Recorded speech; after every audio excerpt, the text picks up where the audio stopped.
I just thought it'd be fitting that I actually explain why I'm why we've been talking about Ben 10, what my connection is with the franchise. And it's basically I've been watching the show when it first aired back in December of 2005, and I just came across it randomly. It was on, so I was like, oh, I'll watch that. And I've basically been a fan of it ever since then. So much that I've collected the toys as the show was airing. I wasn't able to collect all of them, but there's just some of them I was collecting as the show was airing. And basically, and I was also buying the DVDs. These are the individual volumes. I have since started replacing them with complete season sets, but hey, I like keeping these around because they're something I had when I started watching this show, or more specifically when I was first collecting it.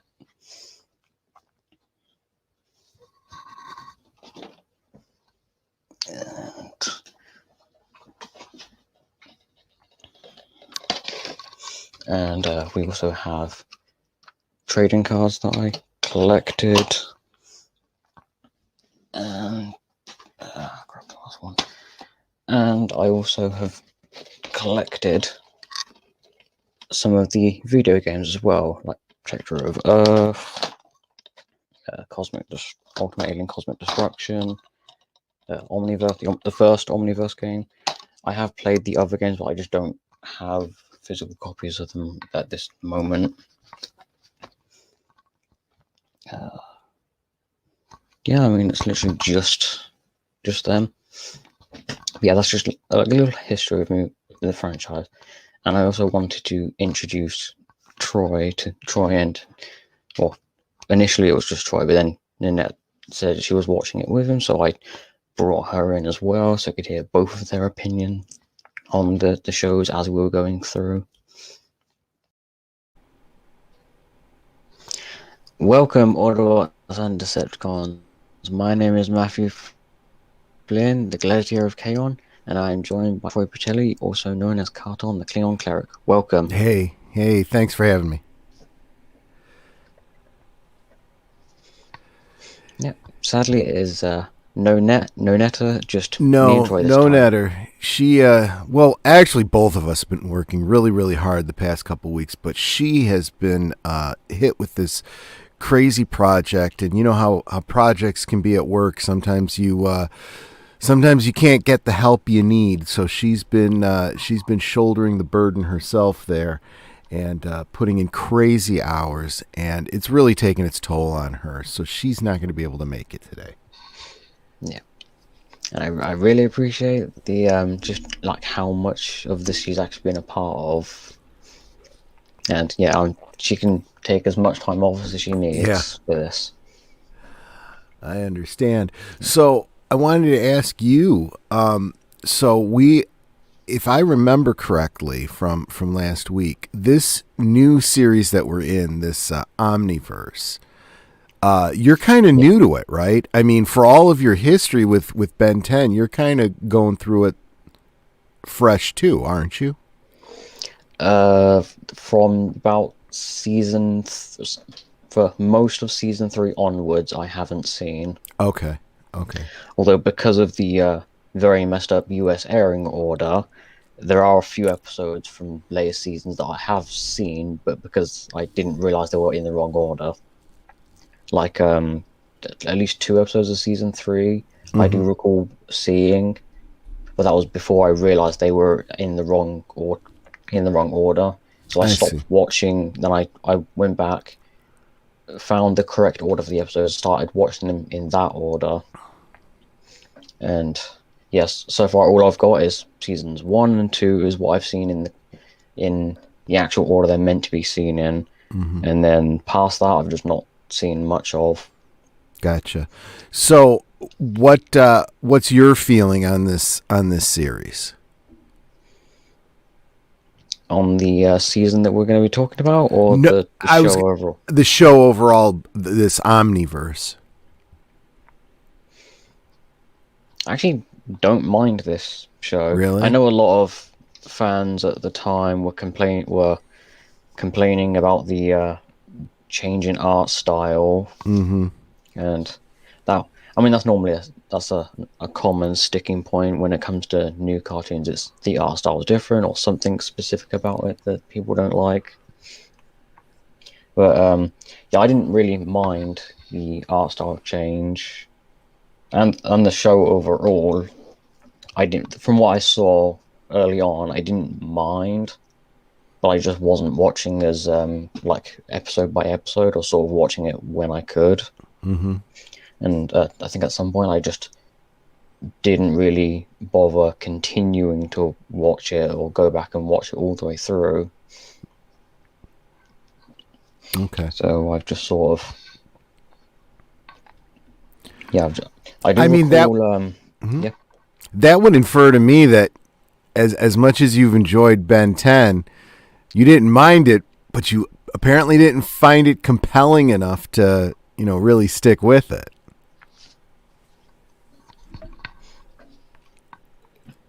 yeah. I mean, I know the last stream where we talked about season one. I believe the fact that Gwen and Kevin leave at the start of the show, I believe, was a sticking point for you. It kind of was, and I'm going to touch on that a little bit with the first episode of this season. Yeah. The one episode of season three that I did actually see before I realized it was out of order was Mm-hmm. actually one of the episodes that features, I think, just Gwen, if I remember Mm, correctly. okay. Kevin might have been there. Yeah. Yeah, because that episode was one that was kind of a time travel Yeah. timeline bending episode.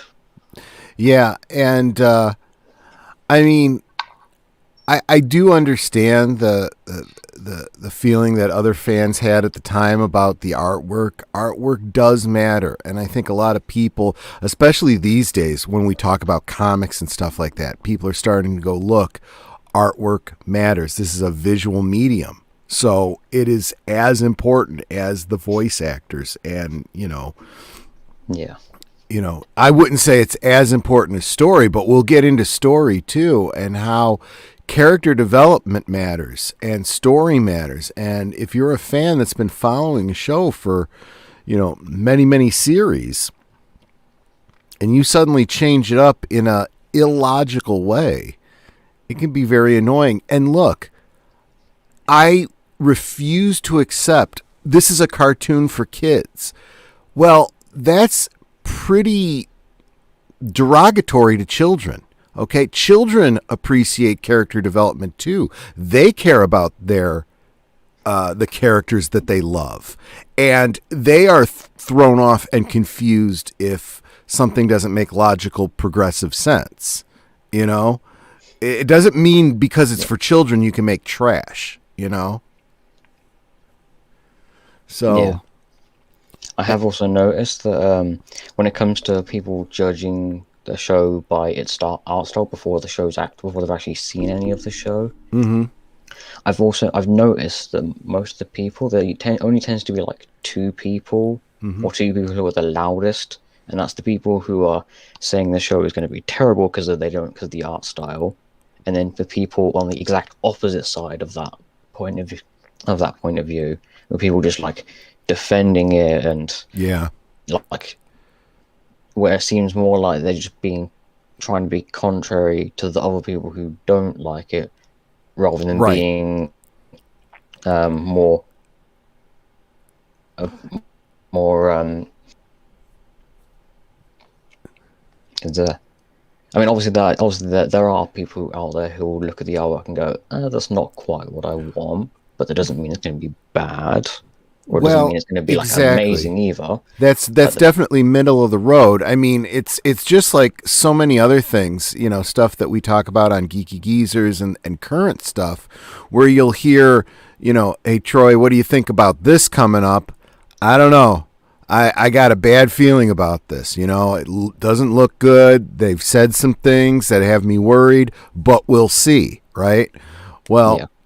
I certainly understand that attitude then, right? If you see the artwork before you see the thing and you go, oh, I got a bad feeling about this, I think you have a right to, because if they let the artwork slide, doesn't that indicate their attitude towards the show? Wouldn't you then expect other aspects of it to slide just as well?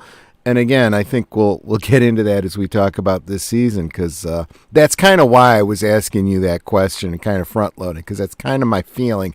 Now we're into our second season, right? Second season? Is that where we're at? Second season. We're into our second season. I think I got a pretty good feel for it, and I would argue that my feeling was correct. That yeah, this is not up to the level of the Ben 10 that I've seen up to this point. And I think that it has varied directly as I feel the artwork indicates, you know. That's kind of why I switched my icon to Kevin from this new show, because look at him. I mean, what happened to Kevin, right? It's like he completely regressed. He was starting to look a little bit better. He'd comb his hair. You know, he had decent clothes on. Now he looks like the freaking Wolfman. You know, like he hasn't taken a bath in 3 weeks. Yeah. That might be an after effect of the art designer Derek J. Wyatt having a preference for the original series. Well, I think he did work on the later shows and did some character designs, but he has a preference for the original series. And in the first episode this season, there's a lot of stylistic callbacks to that first show, like you were saying. I mean, the way that Gwen's mana manifests and the sound effects for it and stuff. I noticed that. But that's, to me, a problem. I appreciate the fact that you have an affinity for what happened in the past, but unfortunately for you, the show's progressed. If you don't give us a reason for why the sound effect has changed, why the look has changed, why you're going back and regressing it, then it makes no sense, you know? yeah, You can't just, because I like it. Well, that's not a good enough reason, you know? And again, I'm going to say, because it's a kids show, you can get away with it, is not acceptable either, because that is very demeaning to children and saying they don't deserve quality. yeah. So anyway, you want to get into the first episode? Yep. Also, at some point during the stream, I'm more than likely gonna end up going on a rant about the DVDs that Cartoon Network put out for this show. Oh, okay. Because there is a problem there, and it's possibly more evidence to suggest that Cartoon Network didn't care about the show as it was going on, as the show was continuing. I mean, I guess that was kind of the point I was getting at, right? That you know, one thing kind of indicates where they're at with the other. So, no, you're right. It's not fair to judge the whole show just by the artwork, but the artwork sure does seem to be an indicator of, you know, like you said, how Cartoon Network valued this show, which is they didn't. Yeah. And this shows like the whole gimmick of this show being jumping back and forth between the current Ben and then a younger Ben, being a result of Cartoon Network going, hey, people watched the original series more than the newer shows have got. It was like, well, people, and they kind of assumed that meant people liked 10-year-old Ben more, and so then they were like getting the creators to find more ways or have more reasons for a 10-year-old Ben to be a part of the show. And you can kind of see that throughout the different shows after the original series, like season 3 of Alien Force. Ben's personality kind of regresses back to his 10-year-old self. In Ultimate Alien, there's one episode where an actual 10-year-old Ben is brought to the present time to help current Ben. And then it's taken to its maybe logical extreme. Maybe they could go further with this, and then they go with this show and they actually have multiple episodes and flashbacks focusing on, well, not 10-year-old Ben, but 11-year-old Ben, but it's still the same personality. Yeah, and I feel like, you know, and I see this so often in the entertainment industry. You have executives who get completely the wrong message. They, you know, they assign causality to a correlation that they have no business doing. The thing I oftentimes bring up about correlation not being causality was back at back during World War One. There was a lot of problems with malaria, and some of the soldiers realized that, well, you know, doctors and the scientists at the time and stuff realized that the soldiers at higher altitudes were not getting malaria. So that's a correlation, right? People high altitudes not getting malaria. But they drew the wrong inference. They assumed then that malaria, the bacterium, could not exist at higher altitudes. So anyone with malaria, they tried taking to higher altitudes and it did absolutely nothing for them. Turns out that it was corollary. The reason that people were not getting malaria at high altitudes is because there are no mosquitoes at higher altitudes. At higher altitudes, mosquitoes die. You don't get bit, you don't get malaria. See? So if you already have malaria, it doesn't help you any. And I feel like, I always feel like I need to point out to people, just because you see a correlation does not mean you understand the causality. So just because people didn't like later episodes, it does not mean you fixate on one specific aspect of the show that changed and say that's what people don't like. Because guess what? I think that the reason that people stopped watching is because the quality started to go downhill, because you changed other things, more subtle things that a writer with talent would understand, but an executive who doesn't understand entertainment doesn't understand. You know? Yeah. I mean, by the same token, people liked Gwen, and they took Gwen out of it. That doesn't make a lot of sense.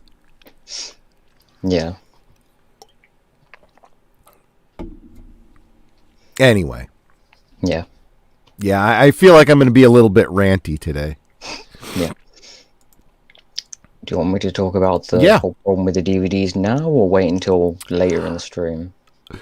Well, I mean, I guess because it's a more broad topic, maybe it is a good idea to get into it now. It also gives us some insight to how you have been watching the show, because I'm watching it on stream, so I'm not experiencing any DVD related issues. Okay. Yeah, so I have bought I've bought the first 3 seasons. Season 2 and 3 haven't arrived yet, but season 1 did arrive.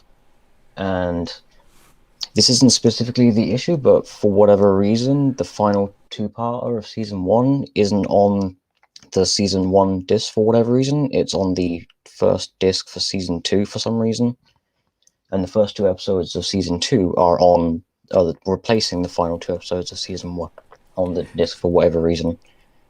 But apart from that, everything's in the correct order. But that's not the actual issue. The issue I have is they stopped releasing the show on DVD before the show itself was over. So the only seasons you can buy on DVD are the first 5 seasons. And season 4 isn't even all of the episodes of season 4. It's just like 4 or 5 episodes from that season. That is incredibly bizarre. I've never heard of anything like that with any other series. Yep. So once you get to seasons 6, 7, and 8, no physical copy. you're gonna have to watch it online. That's literally the only way. I did get the impression that there was something going on with that last episode, that last episode of the two-parter, because some stuff I was reading online was about how episodes of the second season were shown out of order in place of that. There was something that held up that second episode. So I feel like it wasn't just on your DVD, but there was something in the production that had an impact on that last episode. But it sounds to me like they were in a rush to get the DVDs out. And so any production timing thing that affected the airing dates affected them getting the DVDs out. Normally you get the DVDs out after a whole season has hit the TV, it's been out even in reruns for a little while, then they put out the DVDs. And it sounds like they were rushing the DVDs as the show was being put on air. Yeah. And it's weird because I looked at the way the episodes are ordered on the actual DVDs, and for some reason the DVDs have, for the most part, them in the correct order. While when they aired at the US airing order, they didn't air in the correct order. Mm-hmm. Like what you mentioned with the final two-parter of season 2, when they actually aired it on TV. They actually had 3 episodes from season 3 take the place of the final 3 episodes of season 2 in like the airing order. Gotcha. Yeah. Which is very bizarre. So here's the other thing too. US air date happens first because Cartoon Network US, channel. And I get the impression that just like what I was saying about the way DVDs are normally done, they're put together after the fact. I get the impression that the airing order in the UK might have been in past shows corrected because you were showing it after the fact. And they were like, well, we can wait and get the order in the right, in the right sequence before release because they have the luxury now of maybe being slightly behind the US air date. But that doesn't happen when there's this big rush. And maybe I'm making unwarranted assumptions myself here, but it's sounding to me like Cartoon Network putting a greater emphasis on marketing than they are about the actual shows themselves. Get the toys out, get the DVDs out, make us the money. We don't care about the actual show itself. That's what it seems like. I don't know if that's true. Maybe somebody knows. Maybe you've seen something in your research on the wikis or something like that. But all signs seem to point to that for me. Yeah, I mean, multiple of the adverts for this show, when it was like before the show started airing, a lot of them featured the alien transformation blocks. The Lego guy. Mm-hmm. A lot of them featured him, and I think that kind of gave the audience the false impression that alien would be like important to the show overall, even though in the grand scheme of things, Ben doesn't really turn to that alien that much. Yeah. And also they prioritize advertising like a more comedic tone, which, now I think about it, isn't quite I mean, this show is comedic, but it's not like overly, like exaggeratedly comedic. I can't condemn them too much for marketing for the toys. Okay, let's face it. I mean, I've had a different experience with Ben 10, obviously, than you have, but you have given me the impression that it was very much a toy-driven series. Which is not... The toys are the reason the show has gone for this many shows to begin with. And I would argue that it would be very hypocritical of me to condemn that, because when you look at He-Man, Transformers, G.I. Joe, one could very well argue that it was toys first, cartoon second, and cartoon to drive the toys. I've even heard He-Man referred to as half-hour commercials for toys. And I don't think that's entirely unfair. Not necessarily a problem, but you still want there to be that level of quality for the show. Otherwise, who's going to want the toys? On another level, if the advert doesn't accurately convey what the show's tone is, you're going to have a problem, because it's like a bait and switch. If people wanted to see more of that Lego-y type character, if they wanted more zany, goofy humor, and then they watch the show and they're like, well, where's this character? I don't see him. And this is a very different tone than I was expecting. They're going to tune out. You're really shooting yourself in the foot with something like that. If you want to drive a toy, then put that character into the cartoon itself more. And then naturally it will be in the adverts more. You know? Yeah. No, I don't have a problem with that. And I think we've seen that throughout all of the series. And you've done a good job of pointing it out too. Well, you notice they focus on this character a little bit more because they were really pushing the toy. Okay, that's fine. You know, that seems appropriate to what this show is. Yeah. But yeah, don't push him in the adverts and not, have him be prominent in the show. That doesn't make sense. It might be two different people working on one person is doing the adverts and then the other people making the show itself. It might be separate parties working on two different aspects. I would say that disconnect is still a big problem. That means you have a showrunner who's not, leading the pack, and you have a marketing team not doing their own job, because it's kind of your job to know what it is you're marketing and go and watch the shows and talk to people if you don't know. It's not like, I have no idea what this show's about, I'll just make up my own crap and put out a commercial. Yeah, see how that works out for you. Yeah. Oh, for a point of comparison, the same people who made all the various Ben 10 shows, the studio's called Man of Action. Mm-hmm. They made another show for Cartoon Network when Ultimate Alien was on the air. It was called Generator X, and that show only lasted 3 seasons. And Cartoon Network cancelled that show because it wasn't selling enough toys. Okay, yeah. And Generator X was definitely more story focused and more character driven and more focused on developing a specific group of characters over the course of the show. Sure. And also there wasn't too many varied things that could be made into toys. Yeah. So that might have caused that to not do as well in toy sales. But aside from that, Cartoon Network did see, that show's not selling as many toys. We're going to cancel it. Thankfully, they did actually at least have the decency to let Man of Action conclude the story that they were telling before cancelling the show. Yeah. And I think Ben 10 really does lend itself very well because of the transformative nature and the multiple aliens. And, you get a block of aliens one season, you could switch to another block of aliens the next season. Not a problem. Actually, I would say they could have even done a better job of, even though they did a good job of bringing back villains over and over again, you could market those villains, but maybe focus a little bit more on them in character development so that people cared about those villains enough to want to get their toys and whatnot, Yeah.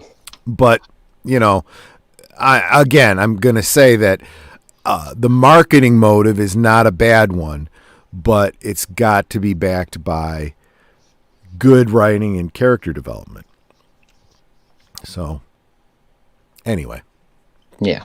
And we still haven't gotten into the first episode, which is where I'm really going to focus a lot of my ire, because honestly, this was I felt like it was a bait and switch for me, because this was getting back to some things that I missed from previous series and not executing very well at all, in my opinion.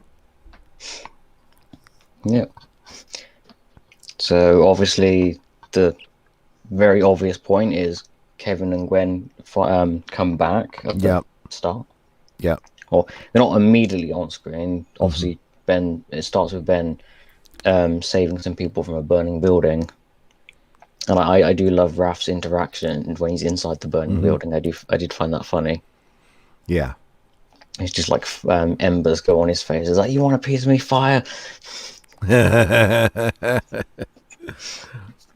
Which is funny because that's exactly what fire wants, a piece of you. Or all of you if it can take it. And also the one little girl that was in the building, when she sees Raph, she's like, kitty. Yeah. Which is adorable. Yeah. And obviously then it's at this point that Kevin and Gwen come back in or make their appearance, because the little girl dropped her toy or didn't pick it up. I have no idea. Right. I'm pretty sure one scene she was holding it, and then when Raph was taking her out of the building, she wasn't holding it. So I'm going to assume she dropped it, but we didn't see that. And he goes back in to get it for her, and then it's at this point that Kevin and Gwen make their appearance and help him out. And they're sporting some... Well, I would say it's more... The redesign of their characters is more apparent with Gwen than it is with Kevin. Yeah. Yeah. I probably could have forgiven the Kevin thing, although we'll get into some character elements later on. But what the hell happened to Gwen? She goes off to college and she turns into Velma. I mean, really? You know? I mean, I almost feel like they're saying, yep, she goes off to college and she started majoring in gender studies and now she's this. And it's like, oh, God. Okay, now that you mentioned that actually makes a lot of sense. With the whole looking like Velma specifically. Yep. Because Derek J. White did work on a Scooby-Doo cartoon before this show, so that actually makes a lot of sense now I think about that. I don't think that my reasons for why are off base either. I think that the writers here were literally trying to imply that a big character change happened to this character while she was at college, which I think is going to affect her relationship with Kevin going forward, because I think her focus in life has changed. Although so far we've not seen any. No, we haven't seen it. I'm just changing their relationship. I am probably over speculating, but maybe I'm just very, very sensitive to many perceived SJW injections into our entertainment. So I see a couple indicators, and I think I know where they're going with it. Although this show did come out multiple years before the whole SJW infection into media. Before it became so overt, but it's always been there. It really has. You have these creative types that are very far left that always tried to push it. But it used to be that the entertainment industry was profit motive driven. So they would tamp that down very quick and say, no, you're not going to preach. We're trying to make money here. And somewhere along the line, somebody started to equate the two. And we got to where we're at, and so I don't know. We'll see. Maybe I'm barking up the wrong tree here, but this was a huge divergence for this character, and a character I really liked. This is not Gwen. At least for the time being, the characters that are female are still identifiably female. Vaguely, yes. If you look at that, you can, or at least when I look at this character, I can at least tell it's a female character. Yeah, this character right here. As long as she's wearing a tight t-shirt, right?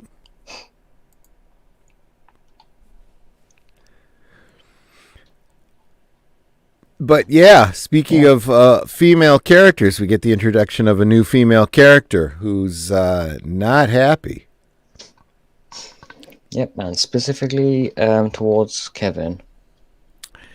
And this is the point where they kind of flesh out some of Kevin's backstory, like in between Alien Force and the end of the original series.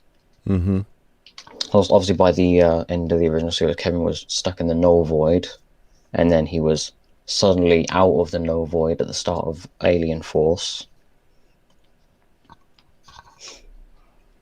And we do get not all of the explanation as to what happened to him in that in-between time period that we never saw. But we got some of it in this episode. Yeah, and it doesn't paint Kevin in a very good light at all. I suppose that kind of makes sense, considering this was before he was reformed into a good guy. But it doesn't make sense insofar as you would think this is a conversation he would have had with Gwen before now. And if not before now, then definitely earlier when these events first started. Because he has become a much more mature character who did start taking responsibility for things from his past. Yeah. Yeah, and we also have so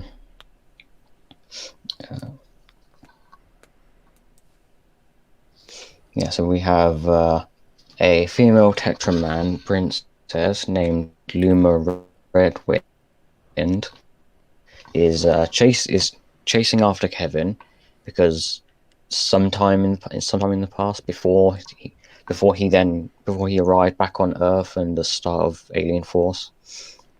They don't actually say specifically when in that gap, but somewhere in that 5 years, Kevin and Arjet were on the Tetraman home planet, and in order for him to acquire, I think it was an engine block, I think is what it was specifically about. Mm-hmm. He agrees to marry Luma or something like that. I don't remember what the specific details of it were, but I know it was like a marriage-related thing. Mm-hmm. And obviously, he's been hiding from her since then, because at that point in time, he didn't actually care about the marriage. He just wanted the engine block, and that was the way that he could get it. So I can definitely see your point about him probably telling Gwen about this before now. Well, yeah, I mean, and let's face it, there needs to be, okay, I'm obviously being attacked here. I know what this is about. Look, you guys should know. And even, this is something that they've done in past episodes, where he tries to tell them, but because they keep getting attacked, he never gets a chance to get it out. That's fine if for whatever story reasons you want to, postpone that information. Yeah. But this is. We even get this during the episode,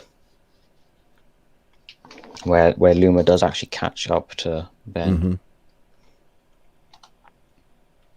Also, these early episodes of season 2 of Omniverse were also ones where I had trouble watching them because they kept glitching out or the audio was desyncing from the visuals. But thankfully, that didn't happen with all of the early episodes. It did sort of just clear up after a certain amount. And also, I had at least the DVD that had the first 2 episodes on it, so I could at least default to that for these first 2 episodes. So we have so Kevin basically in an attempt to get out of this situation, he he doesn't convince Ben, but rather he just doesn't say anything about specific. He just leaves out specific details of what's going on, so that Ben would then fight Luma, defeat her, and then by Tetraman Customs, would then be considered Luma's fiance, or by defeating her. Yeah, which is information that Ben really could have used. But obviously Kevin intended it to go like that so that then he wouldn't be chased constantly. Right, which is also not very Kevin. Yeah. At least not the current Kevin. This is Kevin we even have Arjit, like, during the episode, attempting to give that information, and Kevin just sort of hits him back down again before he has a chance to say anything. Yeah, and that's just way uncool. Again, I was really bothered by this. This is not Kevin. This is not the progression of the character. This is a ridiculous and illogical regression of the character without any explanation for why he's doing things the way he is, other than it's just the story we want to tell. Yeah. And we also get in this episode the information that female Tetramans are stronger than male Tetramans, and that marriage is chosen by the male defeating the female. Interesting. Yeah. Which I'm pretty sure if there was if like anything like that appeared in like an SJW type story, I'm pretty sure it would turn out differently, or they would just write it differently. Well, there is a certain progressiveness to it, and I don't really see a problem with that. I mean, this was years after the first season of Star Trek The Next Generation that had the planet Angel 1, where the women were these big Amazonian women and the men were little soy boys. And, I mean, this isn't a new concept in sci-fi, so... Yeah. Although male Tetramans are definitely not soy boys, they're definitely very masculine. Yeah, exactly. Yeah, it's a little bit more subtle here. I was referring more to the fact that if there were SJWs writing something like a story like this, they would probably just have the female princess be the one that wins, because like the character's female, so they can't lose. Otherwise, that would be like some reason or some justification for why men are not supposed to be superior or something like that. I would even argue that this is actually a decent example of if that's what you're going for, is to swap the gender roles. It's not so overt and illogical that it's bothersome. It's just it's not too dissimilar from what we have in our world, where men are generally larger, and stronger. As a biological fact. Yeah. Not as a social construct, as they like to say. Exactly right. Again, that's what is it? Function follows form. You're ascribing causality to a correlation, and it's incorrect. Yeah, there are a few parts of this episode that I did find funny, like when the wedding arena is dropped around them, and Ben and Luma are fighting, and we have like a priest in the background who is like still like talking and doing like his doing whatever it is the priest is supposed to do in this situation. You can, if you listen carefully, you can hear him talking throughout the whole fight in the background. Oh, yeah. And also I also find it funny that when Ben actually wins, because he turned into forearms, and that's an alien he's a lot more familiar with. I find it very funny that Luma's father was like, when he's happy that she's actually got found someone. He's like and he's a Tetraman most of the time. Or no, I think it was sometimes. Sometimes, yeah.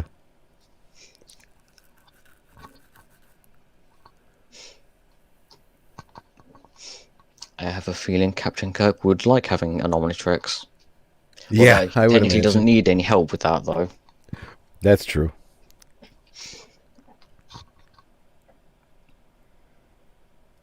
Well, one could argue that the Star Trek attitude would be, well, it's not about your outer appearance; it's who you are inside that's important. Yeah, I was thinking more along the lines of biological compatibility. True.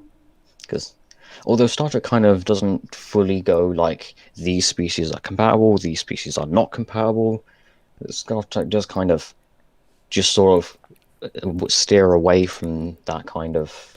Well, at least in the beginning they did. In the beginning, it was not about that. It was just about. And in fairness, I think a lot of people have overblown the whole Captain Kirk thing. He didn't really seduce women, right? He usually, it was more diplomatic in the instance than it was jump in the sack with them or anything. But you do get the distinct impression that when we get into Next Generation and they start dealing with elements of like actual hybrids between aliens, there was an inference that humans and Klingons required, some sort of medical genetic manipulation in order to have, and then later on they even did the whole thing where you find out many of the humanoid races in the galaxy have, common ancestry, which is just bad science, but at least it was an attempt to explain it. Yeah. And we also have the Bajorans and the Cardassians being very compatible. Yeah. Yeah. I know some people have theorized that the reason they're compatible might be because that they're like genetic offshoots of one another, and that's why they're compatible. I think that's really. That's obviously a logical conclusion to come to, but I don't think the show ever specifically says that there's a biological history between the two. But there were other apparently unrelated, story threads that certainly taken in conjunction definitely imply it. There was an episode that talked about an ancient Bajoran creating a solar sail that accidentally, traveled him to, at almost faster than light speeds to the Cardassian sector, and it definitely implied that there was this contact between the Bajoran world and the Cardassian world many thousands of years ago, and also the Cardassian government covering that up and claiming that didn't happen until Sisko and his son actually build one in the present day and actually successfully make that journey, and then the Cardassians have to then forced to admit that it actually happened. Yep. I don't remember what their reason for covering up was. Well, I think again that does seem to imply, that there is that relationship that it would not be advantageous for the Cardassians to acknowledge, but yeah. Oh yeah, now I think about Romulans and Klingons are also compatible.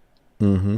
Because the Next Generation episode Birthright, I think it was part 2, had the Bael. The Klingons were imprisoned by Romulans, and some of them were half Romulan. Yeah, yeah, exactly. And the only reason Bael is because when she puts her hair aside, you see her pointed ear. Yeah, which for some reason it looks less like she has. Looks like she's less half Romulan and more like she's just a Klingon wearing Romulan ears. Yeah, exactly. I don't know if they meant it to look like that, but that's what it looks like to me. Yeah, well, that was a narrative reason, because they didn't want you to know she was part Romulan until there's a reveal, and the obvious reveal is the ears. But then when you get to Voyager, you kind of find out that Klingon phenotypes are dominant traits, genetically speaking, and you could argue retroactively, oh, well, that explains Bael then, Yeah. Oh yeah, isn't one of the Voyager crew, is it half or is it 1/4 Klingon? I don't remember. Well, B'Elanna is half Romulan, half Puerto Rican, actually. But then when she and Paris are having a daughter, Miral would then be 1/4 Klingon. And there was a whole episode dedicated to the fact that she was going to be born looking more Klingon than human, even though she's only 1/4 Klingon. And that's where the doctor says, well, that's because Klingon phenotypes are dominant. You'd literally have to remove all Klingon genes, before she'd look human. Yeah. I think that's would that be the third or fourth tangent we've gone on so far? Yeah, we've gone on a couple, but I don't know. I tend to think that I again, it's just my feeling about this omniverse, but a lot of other things hold my interest a lot more than omniverse. I'm not real happy with it. Okay, how about this? How are you feeling on the character of Rook, Ben's new partner?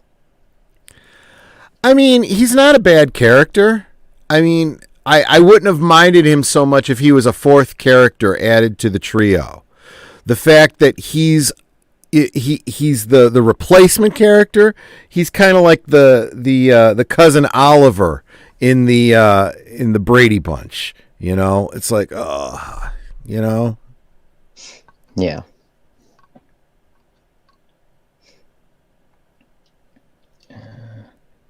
And that does seem to be a trope, that cousin Oliver concept. You see it in so many sitcoms where, the show's gone on for 3, 4, 5, 6 seasons, and then they throw in a new kid, an adopted cousin or, a neighbor or something that becomes like another kid.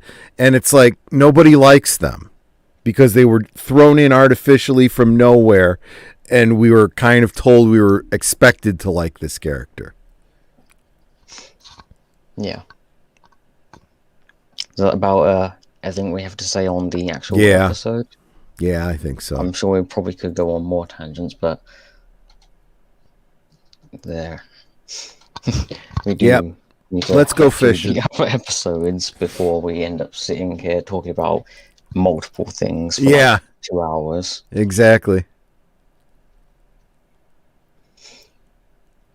Okay, next episode, Gone Fishing. And Gone Fishing, we see the return of Grandpa Max. Unfortunately, it's not the return of Grandpa Max while we still have Kevin and Gwen with us, but whatever. Yeah, we do have a returning side character in Magister Patalidae, I think is how you pronounce it. Yeah, the guy who's the same species as Ripjaw.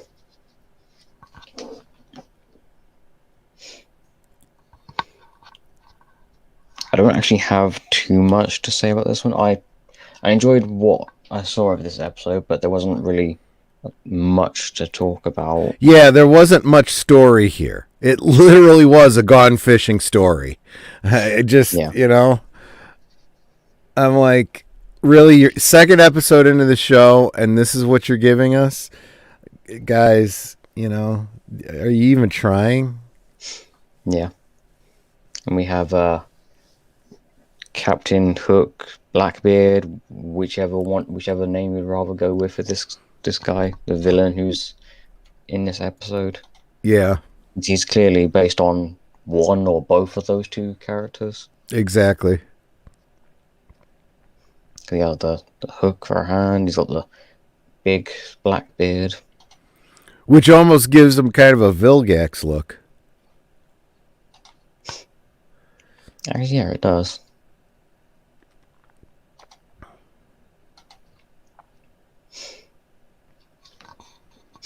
Yeah, and we have obviously this. I don't actually remember the name of this villain, but yeah, this guy's. I'm just gonna call him Blackbeard because that's what he looks like to me. Sure. Yeah, Blackbeard's like he's got a ship. He's got robot servants for some reason. I suppose just to make him different, and he bottles up ships that like end up like above his submarine. Mm-hmm. And he creates some kind of vortex that sucks them in. Then he bottles them up, and he's has like a very large collection of ships. So he's basically like Brainiac from Superman. Yeah, I suppose that would be. I mean, this guy is part machine, or yeah, I think he Mm-hmm. only needs like small parts of him that are robotic.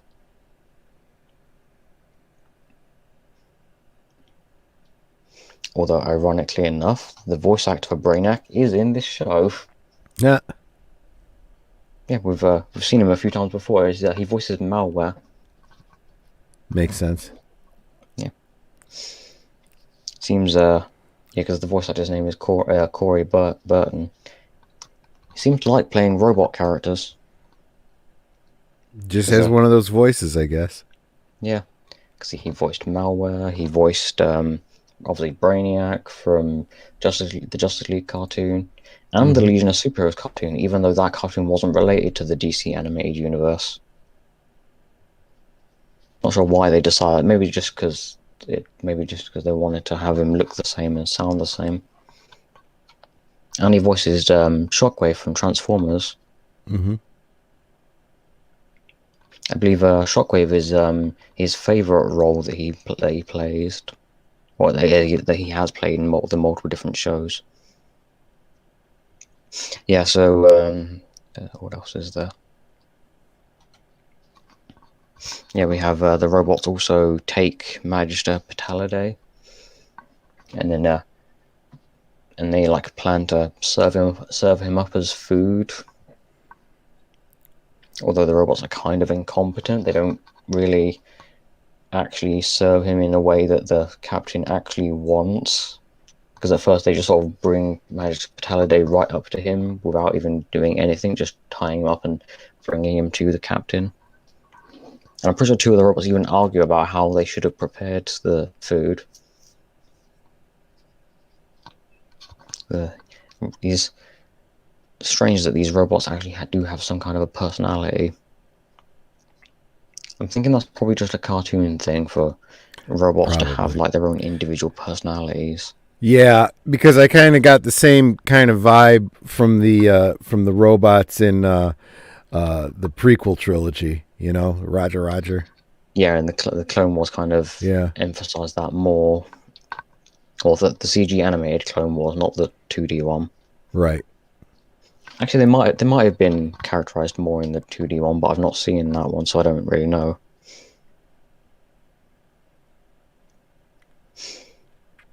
Do you have much to say about this episode? Not really at all. There's not a great deal of story here. I mean, it's relatively unoffensive to me, but it's weak. Yeah. Yeah, this episode. I just realized this episode also has a another enjoyable Raph moment to it. Because when they're falling down a waterfall, and Raph's like holding on to something that's keeping them up, and the waterfall is like directly behind him, and the water is splashing on him. And because he's a cat, he doesn't like that. So he like turns around and like, let me tell you, it's no waterfall.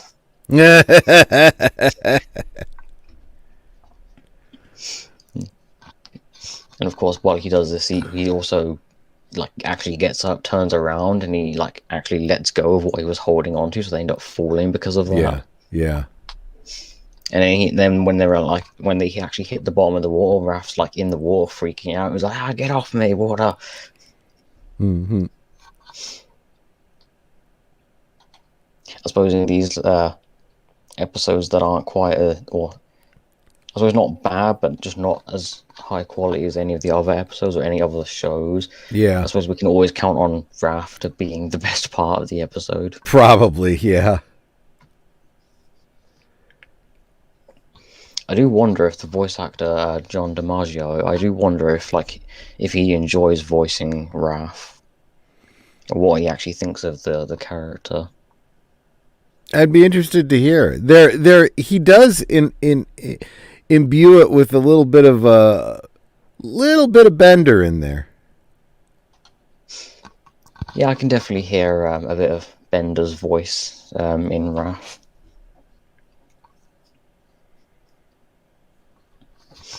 Let's since we don't really have much else to say on this episode apart from that, we'll just go straight on to the next episode. The next episode, Outbreak.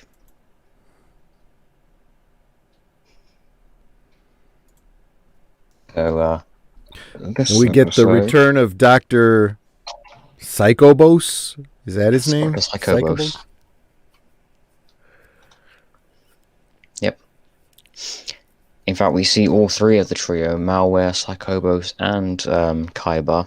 Because we get like obviously we get a little short segment at the very beginning of the episode, basically establishing the oh, I haven't actually shared the screen. There we go. Yeah, we get a little preview of what they're doing to kind of then set up what's going to happen in the rest of the episode.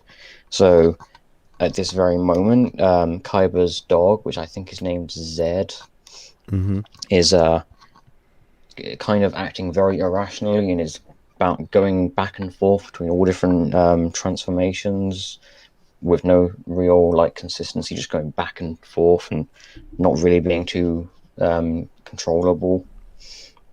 And they, Dr. Psychobos and Malware, are trying to figure out what's wrong, and it's obviously due to the Nemetrix being incomplete, I believe, because it was based on the Omnitrix. But I don't think it's a perfect copy. I think there are some flaws in the design.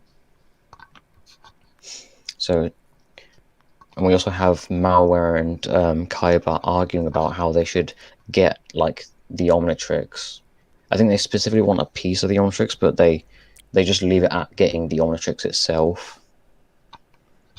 And I also do like the fact that Kyber like immediately offers to retrieve the Omnitrix for them, and they immediately shoot that idea down by saying that because Kyber has like a not necessarily a one-track mind, but kind of like a very specific focus on hunting Ben Tennyson. That will get in, that will like, and they think that specific goal of his will get in the way of him actually like retrieving the Omnitrix itself for them in order to fix the Nemetrix. Right, and one could even argue the fact that he was the one that came up with the that idea certainly seems to imply that. Yeah. And while Malware and Kyber are arguing about what they should do, Dr. Psychobos just decides, screw it, I'll do it myself. So he chooses to then fly off to Earth. He just sort of leaves Kyber and Malware or with each other and just sort of let them work the differences out, if that's even what they will do.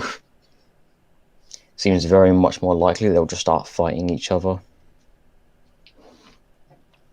But yeah, Dr. Psychos like travels to Earth and then sets up like these drones in order to keep Ben and the plumbers distracted, so that he can then float in, restrain Ben, and then take a piece of the Omnitrix away. And it's at this point that the Omnitrix then goes haywire and starts releasing a whole bunch of energy into the base. And that results in multiple prisoners. Well, not just prisoners, a few people that are near Ben as well, resulting in them transforming into kind of, I suppose, hybrids of like themselves and a random alien from the Omnitrix. So you have Rook turns into an upchuck alien. I think this guy's name's Bubblehead. I think I did hear multiple characters call him that, so I don't know if that's them making fun of him or if that's actually his name. But yeah, he turns into Shock Squatch.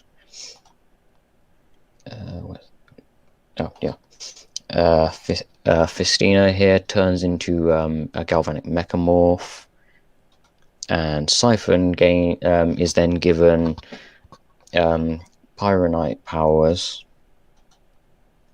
I was in, oh yeah, and the giant chicken Liam turns into a humongosaur. I did notice that when the energy was going through the base and it was going into the and it went into the cells, all of the different criminals were like backing away from the energy and were like afraid of it. But Siphon was the only one who wasn't afraid, and he actually put his hand on the side of his cell and let it make contact with him. I don't know if he knew that that would give him powers from the Omnitrix, but I'm not sure what exactly that was meant to imply by him not cowering in fear from the energy and actually going towards it.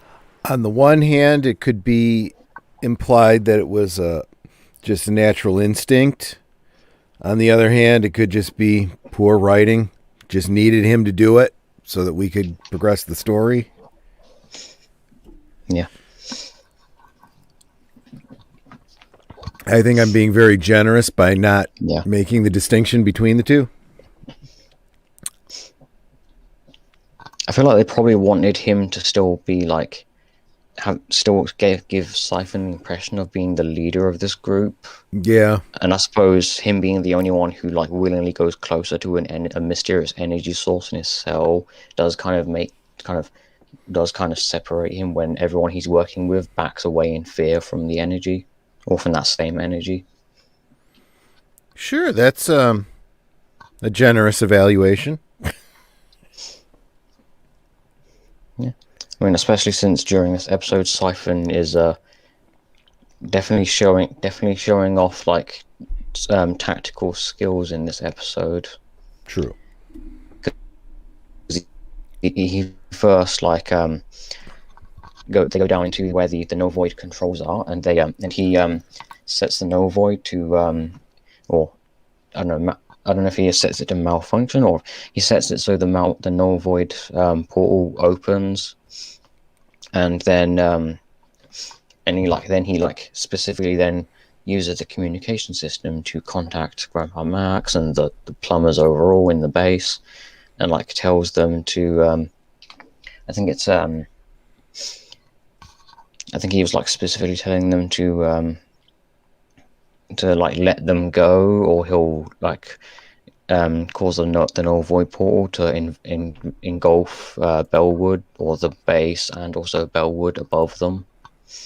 Mm-hmm. But then obviously, later in the episode, it's then revealed that that wasn't actually Siphon's plan, but instead he was actually like betting on the fact that the plumbers would send down a strike force to deactivate or to turn off the power that will then turn off the null void portal and prevent that from swallowing everything. But that wasn't actually his intention, but rather he wanted them to turn off the power so that all the defenses would be down so that they can then get out of the base. Which definitely is a very smart move on Siphon's part.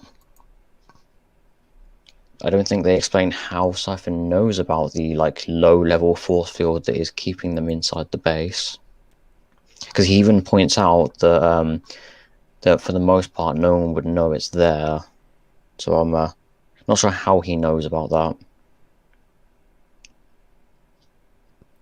Yeah.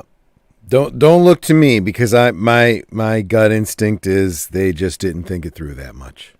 Yeah. Which is pretty sad, because some of the writing has been really good in the past.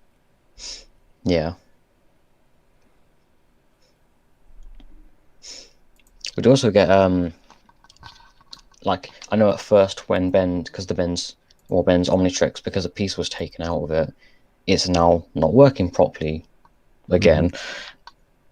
Although this time I don't think the problem is necessarily causing the mistransformations, because he was already mistransforming before the piece of the Omnitrix was taken out.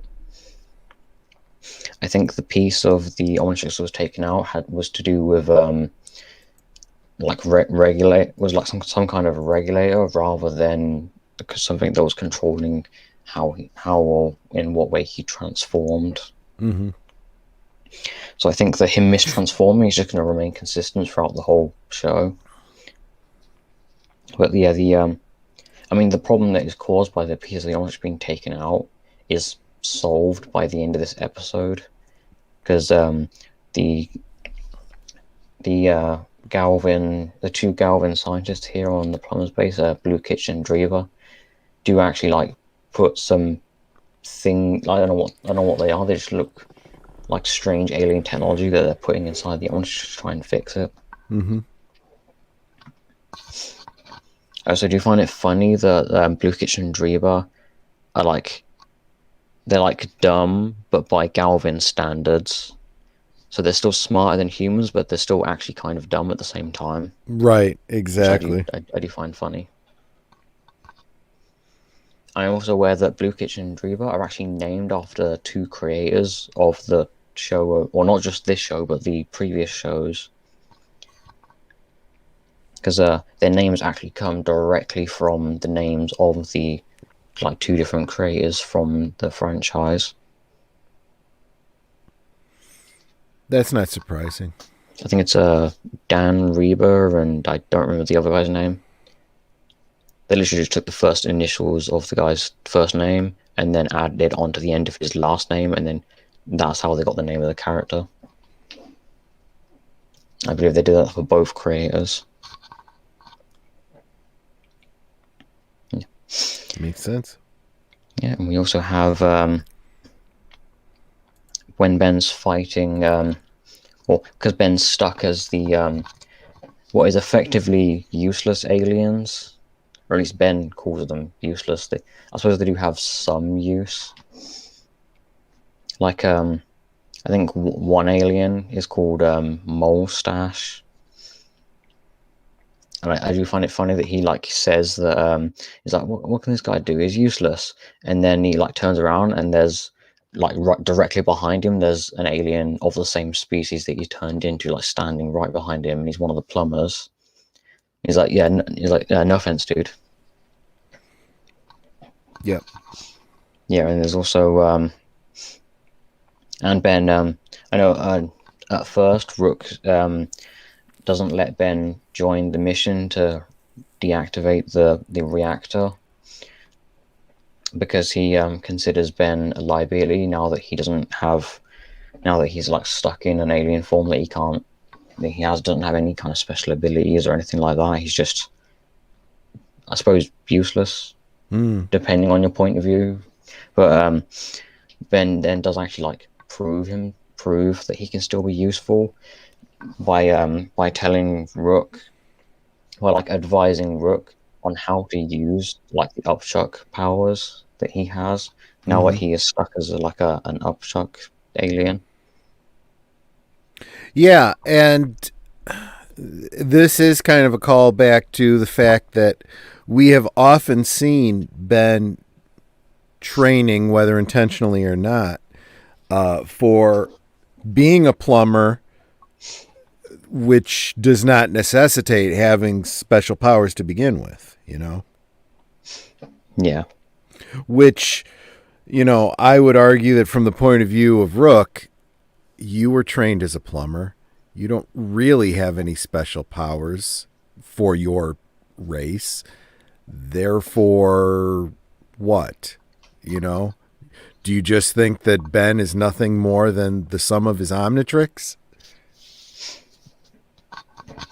Yeah. Because when they're actually down in the reactor core and they've deactivated it, and then all the superpowered, or the Omnitrix powered villains then bust through the wall and reveal that was their plan the whole time, and they start fighting them. While this is happening, Ben is he's using a blaster or a plumber. I don't know if it's a standard issue blaster for the plumbers, but it's one of the weapons they have there. And sure. He's actually advising the different people who are fighting the different aliens. He's saying the upgrade guy is vulnerable to magnets, and this alien can't do this because of this. And he's because he's transformed into these aliens so many times, he understands how they their like strengths and weaknesses. Right. He is a, what do they call it? A subject matter expert. Yeah, and we also get the fact that we also get one part when this when Liam, as this like humongous or alien, he grabs Ben in I believe it's this yellow alien form, which Ben just names the worst because he has no powers whatsoever. He's just very like rubbery and difficult to damage, which I feel like could still be useful in some way. If this is probably that's probably one of the minor things that I kind of do find weird about Ben in this episode is the fact that he's like defaulted back to his point of view of, oh, this alien can't do anything, he's useless, even though he thought that before when he first turned into Cannonball, before then learning what Cannonball can actually do and actually utilizing that his natural ability. Yeah. And then after that point, he then started having a more positive opinion on when he turned into a new alien. Wisdom would dictate that when you turn into an alien, what is different about this alien from your own natural state? Whatever that is, how can it be used to your benefit? You know? Yeah. I feel like at this point, Ben's like transformed into so many like new aliens over the course of the different shows. I feel like at this point it's kind of weird for Ben to turn into a new alien and then be like, oh no, this kind of guy can't do anything, he's useless. Yeah. Just simply because he doesn't know how to use that alien. There have been at this point he should... Yeah. There have been past incidents where he's turned into a new alien in the middle of a combat, and he's been dismayed that he doesn't really have time to experiment with it and find out what it can do, you know? Yeah. But that's kind of understandable.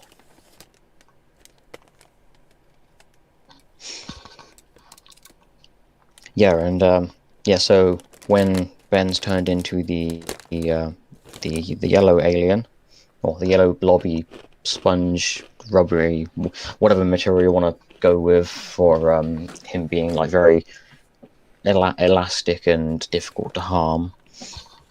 Yeah, he this chicken humongous or Liam, he like grabs him and slams him against the wall, which I'm going to assume kind of activates something in the Omnitrix and causes him to then actually turn back to normal. And it even even causes the Omnitrix to then reabsorb the alien DNA from everyone that it accidentally gave powers. Isn't that convenient? Yeah. And also the Omnitrix also acquired the alien DNA of the chicken or of Liam, the chicken alien. I don't know what the alien species name is, because I don't think they actually say it. But that results in Ben turning into this alien, which he names Kicking Hawk, which I find strange that he calls him Kicking Hawk, even though he's a chicken alien.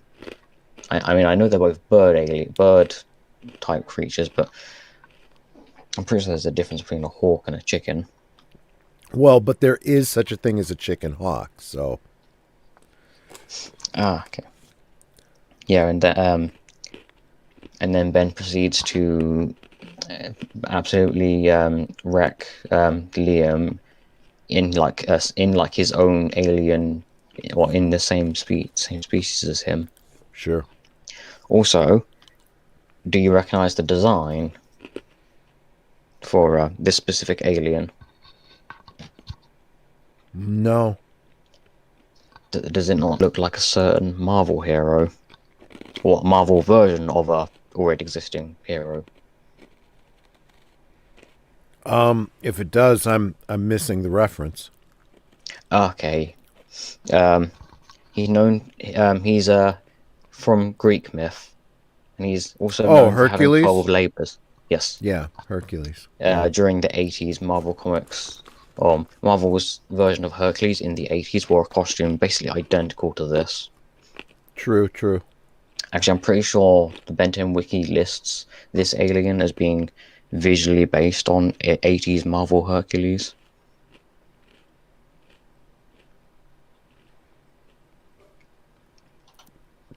I mean, I was going to say, if anything, he looks a little bit like Humongousaur to me. Would that be because of the similar color palette for Yeah, the color like a palette, brownish on the the outside, a lighter kind of palish color on the chest? yeah, the chest harness and whatnot, Oh the yeah, big muscles. yeah. Although that image isn't actually of. I mean, that's the same species as Humongousaur, but it's not actually Ben as Right. Humongousaur, but rather as True. Liam. So he has a different harness on his chest. But True. normally as Humongousaur, he didn't have a harness. But in That's this true. series, they did give him like a green um, belt pouch harness thing across his chest. Yep.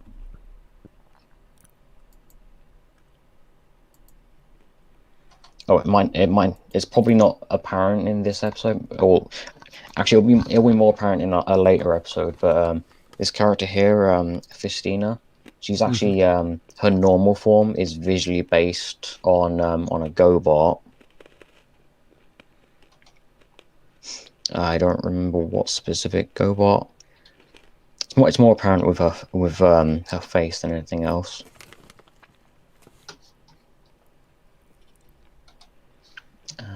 Yep.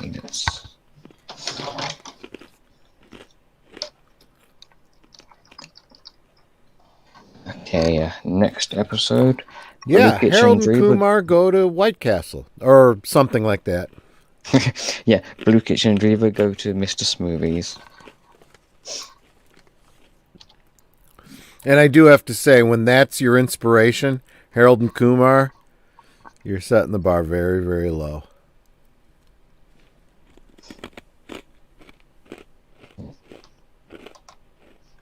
This episode was kind of a two plotline episode.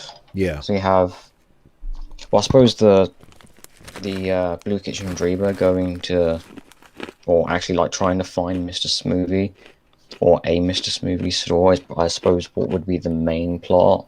Yeah. And then the side plot is Ben, Rook, and a whole bunch of other plumbers chasing down this elephant criminal named Trombipula.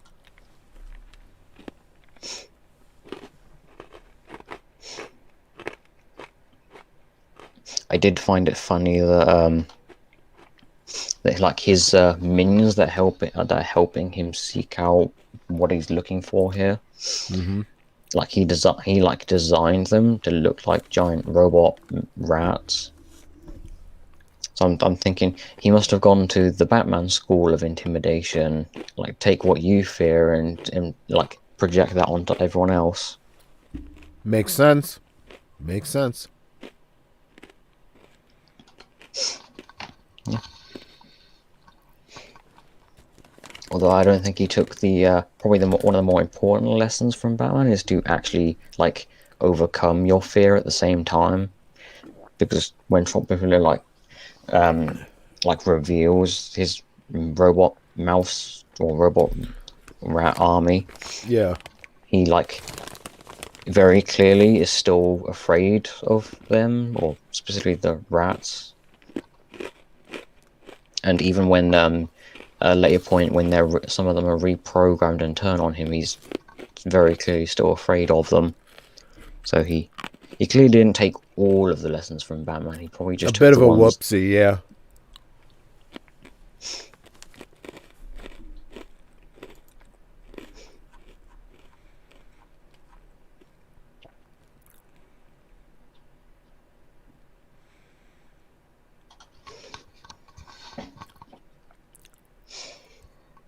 I think Blue Kitchen Dreamer have appeared in enough episodes at this point. I think they appeared in a few season 1 episodes. Yeah, I feel like they might have appeared enough times to kind of get an idea on their characters and whether or not you like them. Mm-hmm. And this episode is probably a good time to actually talk about them specifically, considering they're the main characters of this episode.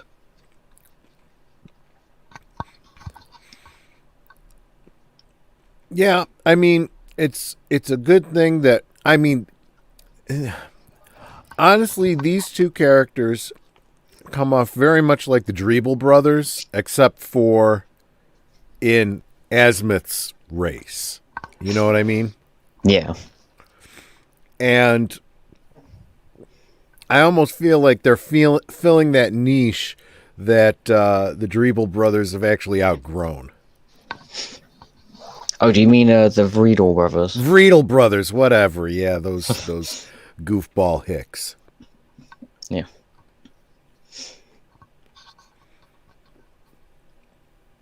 Yeah, because they at one point gave up their way and became plumbers. And then when this show started, they stopped being plumbers and went back to how they were. Right. Which I don't think the episode where they reappeared, I don't think they really had much explanation as to like why they returned back to the way they were. Although I don't feel there needed to be, it almost felt inevitable. It's like they were not cut out to be plumbers. They were gonna flunk out eventually. Yeah.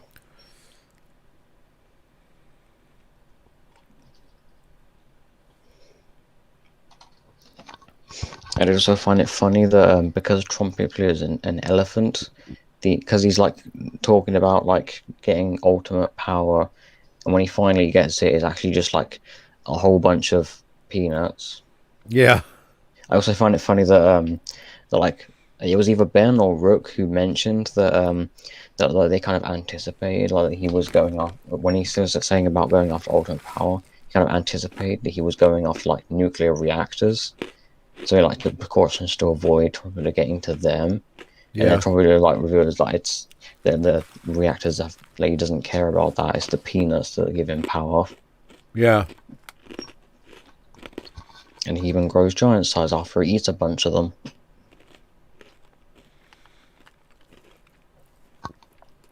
I guess that's pretty ultimate power from his perspective. Yes, I suppose. Definitely feels like a case of the writers thinking up something that they think would be funny first. Yeah. And then justifying it in the story.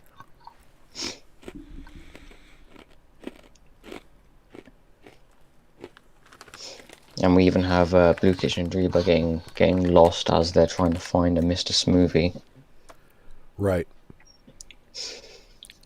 And them being like too incompetent to figure out how to actually both work a map, and like their two personalities kind of playing, like kind of bouncing off each other, and then kind of resulting in them crashing their bike hover bike thing.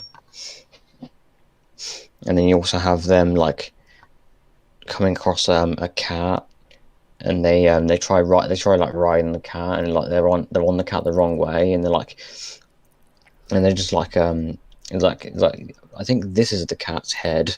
They're like pointing at its tail, and like arguing over like very minor details like that. I also did find it funny that when they say, when they're like, I think this cat knows the way to Mr. Smoothie, and then later in the episode, when Ben actually takes them to one of those Mr. Smoothie stores, when they're actually walking there, they then actually see that same cat sitting by the store, and like, hey, that cat actually did know the way here. Well, that's actually an obvious joke, where even if the cat, is in a position to be helpful to you, because he's a cat, he's not going to help you. Yeah. And of course, when they actually finally get to a Mr. Smoothie, it closes. Of course. And I do like the fact that Ben actually like walks up and actually like knocks on the window and like basically helps them out by getting a Mr. Smoothie for them. Yeah.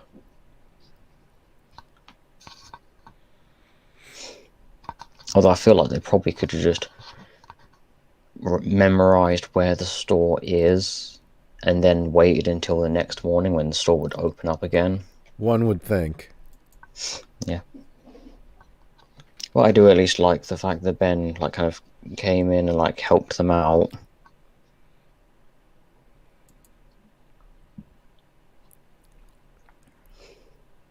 I'm going to assume this is another episode we don't really have much to say. No. Not a lot of story here. Mostly just like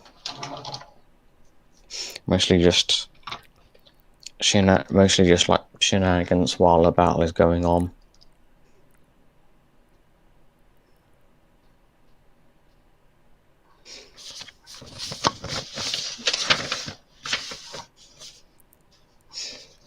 Okay, now we're getting to an episode that's actually related to the larger story going on. Mm-hmm.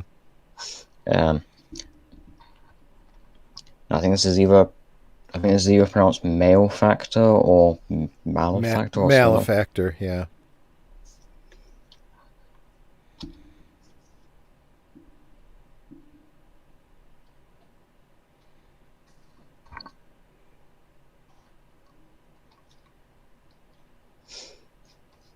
So this episode has Ben going to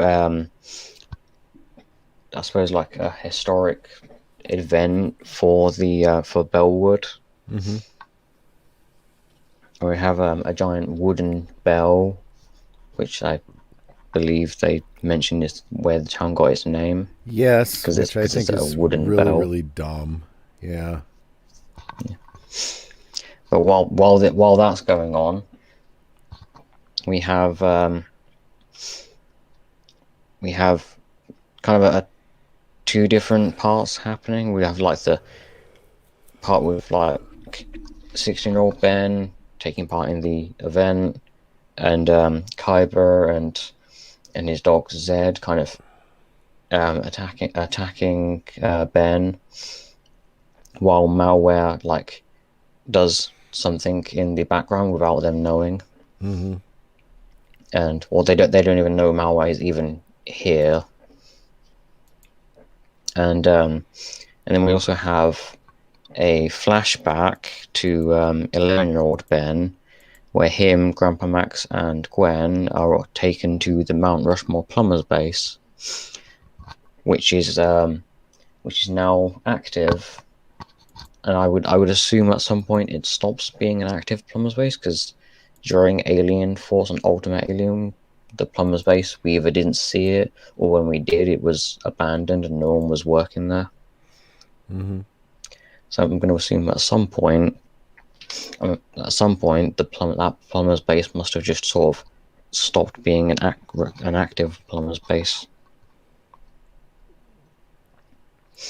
Yeah, and inside this Plumbers base, they're keeping one of these things, which they explain is like the natural enemy of Big Chill, which Grandpa Max even meant, or he doesn't get to fully explain that, because obviously that would be kind of I suppose breaking the canon somewhat if Grandpa Max was to say everything about like a Big Chill species and the fact that these things are their natural predator, because then it would be confusing as how Ben would know that before you ever even turning into that alien. Yeah. So obviously the base is attacked before Grandpa Max gets the chance to explain that fully. So all he says is that this thing is the natural predator of Necrophagian, which of course Ben wouldn't know what a Necrophagian is. So in fact, I don't think he was even really paying much attention to Grandpa Max. So that's why that kind of preserves the continuity somewhat, or prevents it from being too canon breaking. And of course, in the this in the present time part of the episode, Ben even recognizes the transformation when Zed turns into it. I do like the fact that when he actually because Grandpa explains that that this predator hunts by hypnotizing its prey, and then basically attacks them while they're hypnotized. And I think he says that its hypnosis shows the victim. I think it was either something to do with what they most want or something like that. Because obviously when it starts hypnotizing Ben, he sees basically he's adoring public, and he's all that is that he's famous, and well, he's still famous, but then he's an adoring public and everything. And I like the fact that he breaks out of this effect by actually I don't know if it's remembering or just holding true to his principles as a hero. I suppose you could interpret it either way. Yeah.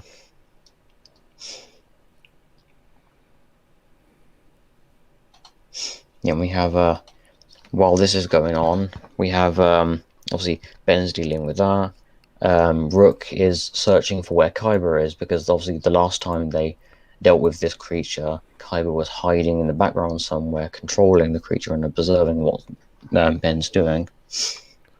And Ben and Rook have both learned from that, so they split up. Ben deals with Zed. Rook deals with Kyber, or with finding Kyber and stopping him from controlling Zed. Mm-hmm. I like the fact that when Rook actually very quickly finds Kyber, and and Ben Rook even takes note that Kyber isn't whistling, so Kyber's not actually controlling isn't specifically controlling Zed's transformations. He's doing that by himself because of the piece of the Omnitrix that was taken from the previous episode. And where is it? Yeah, and so Rook even figures out that they must just be diverting their attention rather than actually trying to hunt them and stop them.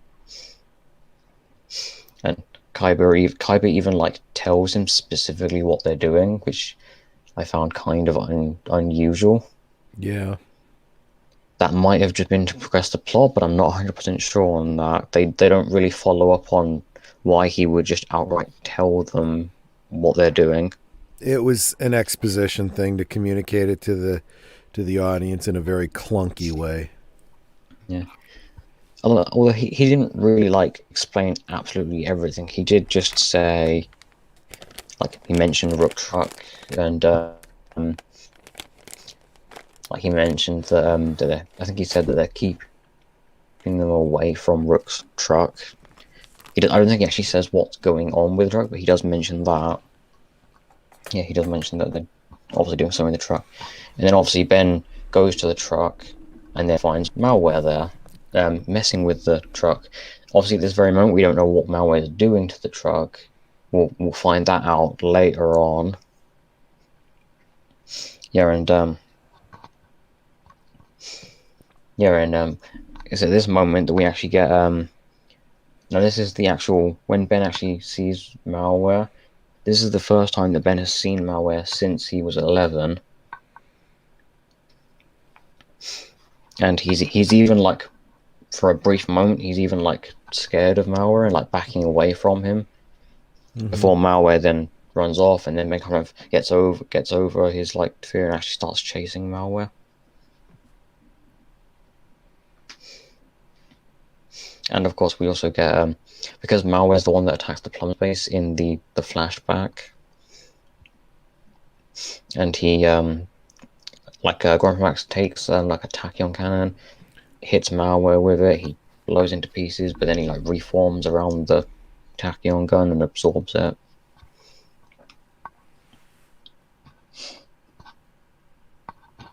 Yeah, and then he obviously Ben turns into feedback again, because that's a continuing plot thread, is Ben continuously using feedback, or at least 11-year-old Ben. We will get an answer on the whole why Ben keeps turning into feedback as 11-year-old Ben, but doesn't turn into feedback as 16-year-old Ben. We will get that answer later on. Yep. But yeah, but as for this moment, obviously, once malware gets away, they're kind of left confused as to what malware was doing, or I think they also questioned how malware was even still alive. Because obviously they don't, up until the season finale of season 1, where Kuiper actually told Ben that malware was alive. Apart from that point, and then this point, Ben had no idea that malware was even still around, or that he was even operating in the shadows.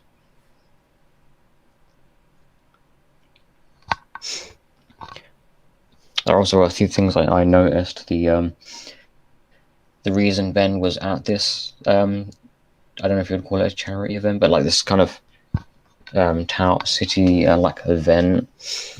The reason he was there is so that he can be dunked by the various people at the fair, and he has like this like little mini game called Dunk Ben 10. And I even have the logo for this game styled to look like the original series logo. That's funny. There's a good image of it. Okay, I'm seeing multiple images of Ben like sitting or standing above the dunk tank, but like like this image, but no actual image of the logo, so we can only kind of see the logo here.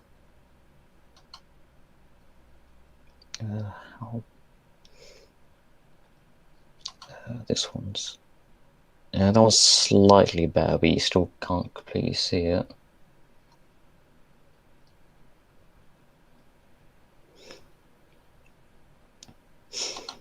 Yeah, and there's another image of Ben being dunked.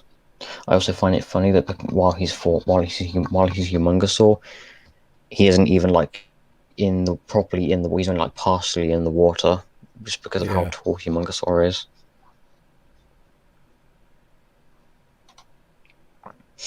Yeah, and I think they even have like different members of the public like requesting a specific alien for Ben to turn into, for them to attempt to dunk him in the water as that alien.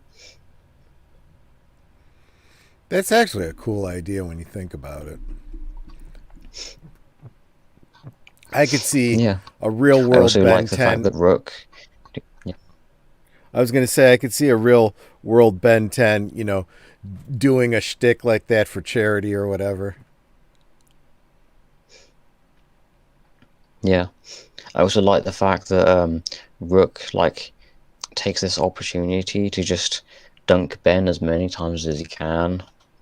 Yeah. I think he just like orders multiple tickets, and he's like carrying multiple of the tennis balls in his arms. He just like throws multiple of them. Yeah.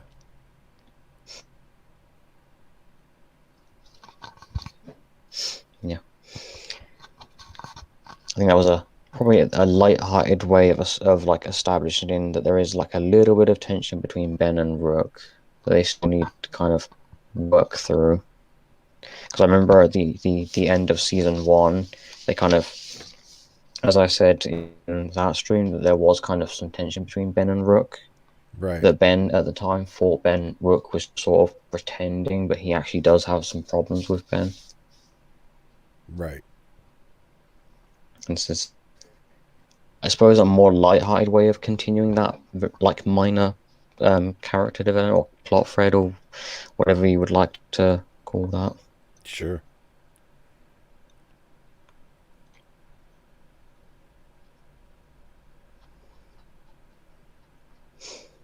Okay, once again, Google is not being the most helpful. Hmm. It's also being very spoilery, considering it's like 2 images right on the screen right now are from later in the episode. When Right. after the reveal that Malware is still, or that reveal to Ben that Malware is still alive. And of course, I'm pretty sure some of these images are from later episodes or different episodes entirely.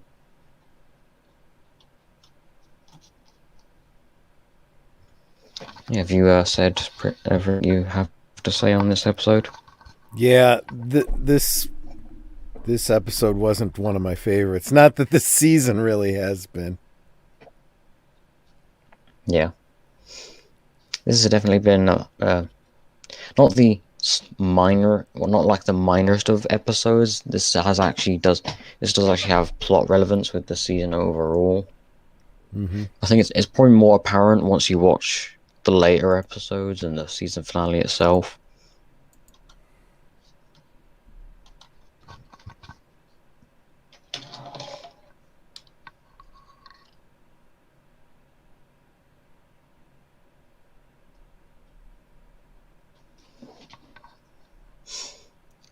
Okay, next episode, Bros in Space. Bros before hoes. Oh, wait a minute. No, sorry. Yeah, that's a different thing.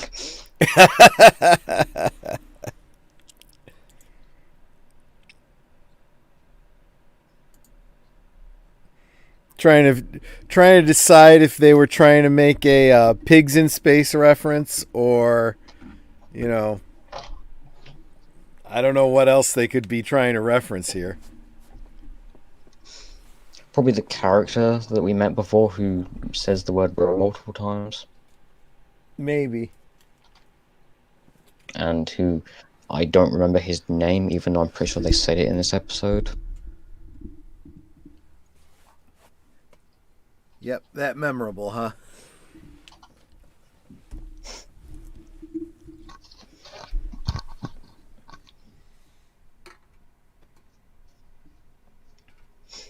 I'm just going to refer to him as the guy who says bro a lot, because that's the easiest way I can... Because, like, I remember what he looks like and everything, I just don't remember his name. I just remember that he says bro a lot. Or The multiple guy who times, I says should say. bro. That's like the knights who say knee.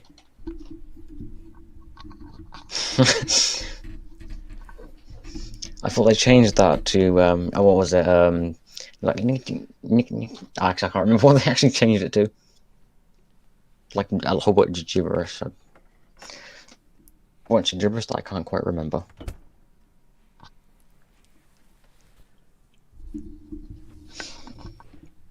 Okay, so, this episode, we're, focusing a little bit more on Rook. And his, like, And his homeworld. his, like, his homeworld and life on his planet, and I suppose what him being a plumber has effect him being a plumber has on, like, his family and the way they perceive him.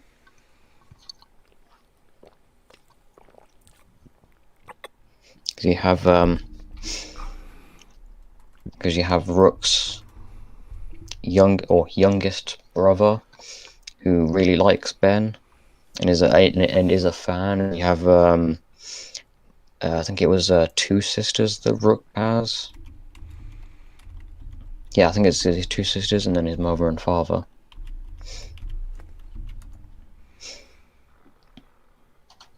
And I feel like this is the story being told in this episode. It's kind of a fairly standard story that's been told in, like, multiple other shows. Because you have Rook's father, who's very much, I don't know if, like, calling him a traditionalist is the right word, but it might be. Like, he very much wants things to stay the way they are. Mm-hmm. And he isn't too willing to let things change out of the way he's, like, seen them to be for a long time. And kind of Rook has to kind of like help him, like, see that the way that things are changing isn't necessarily a bad thing. I can't immediately put my finger on what other shows or movies have done this story, but I know this is a very common story to tell. Yeah. Almost a trope. Yeah.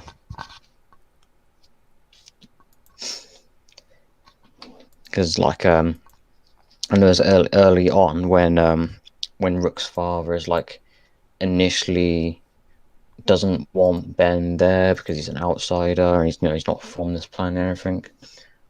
And it's like just when Ben's starting to like win him over, then Ben does something dumb and which causes Rook's father to then completely go back to his previous point of view. Which I felt like was kind of dumb because like they have those flare stick things that they use to ward off the giant rat things, and Ben right as they've like harvested up a whole bunch of these like orange fruit things. After they've like gathered up a whole bunch of them, and like Ben helped them without transforming, and they've got a whole bunch of them. He even helped defend them from the rat things.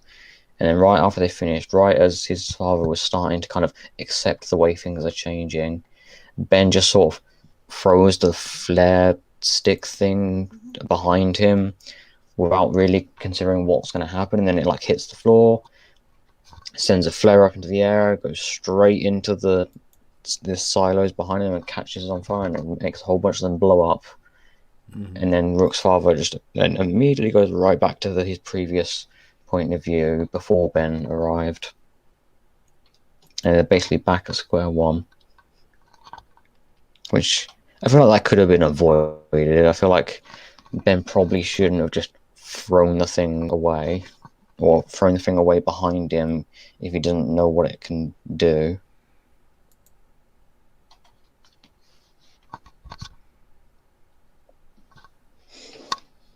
Also, we have something that I haven't seen the later episode, but from what I have looked up, apparently the Ben 10 posters in Brooks' like young little brother in his room, he has Ben 10 posters on the wall, which are not 16-year-old Ben, but like rather an adult Ben. So there's like a Ben 10 TV show being shown to aliens that Ben has no awareness of.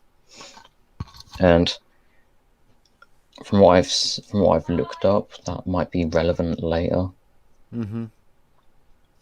But aside from that, that's like a minor detail I noticed. Yeah, I don't really have much else to say about this one. No, I do find it interesting that we're halfway through the second season and we're just now getting this kind of background on Rook. Yeah. I suppose the later seasons at least have an advantage in this case that they don't have to worry about trying to establish Rook's like home life while also telling like other stories.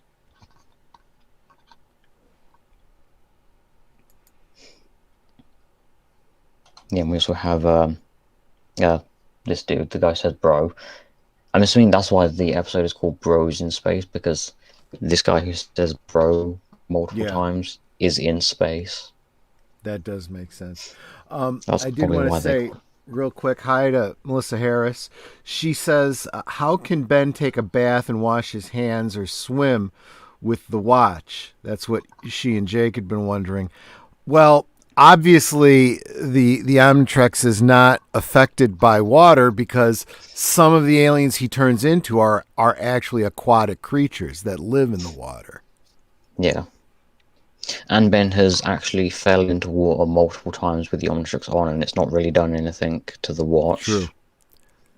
Yeah, it's kind of quirky on its own. It doesn't need to have any outside influence. Yeah. Because the most apparent point for me about the Omnitrix being where is the classic series episode from season 1 where Ben was stuck as grey matter for the whole episode. Right. I would say like you could make a case the water is what caused Ben to remain as grey matter, but considering the glitch happened before Ben got wet, I'm going to Right. assume it's not related to the water. Because Ben was already stuck as grey matter when he landed in water. Yeah. And there have been other instances of him landing in either water or some kind of fluid, and the Omnitrix not really being affected by it. Okay, so I suppose we can just assume the Omnitrix is waterproof.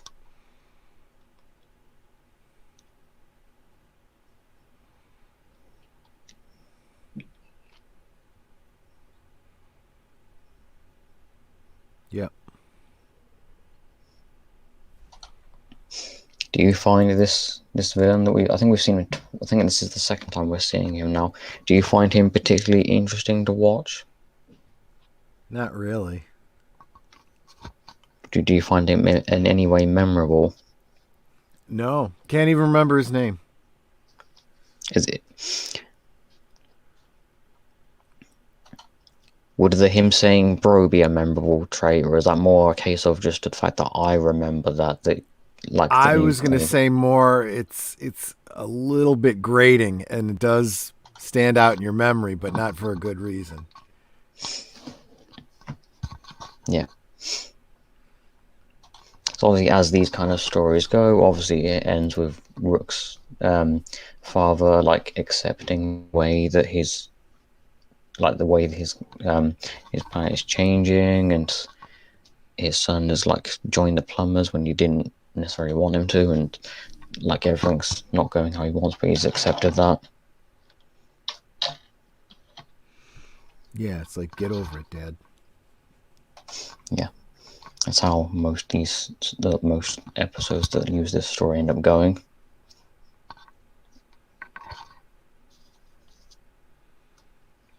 One could draw the analogy to Spock's relationship with his father in Journey to Babel.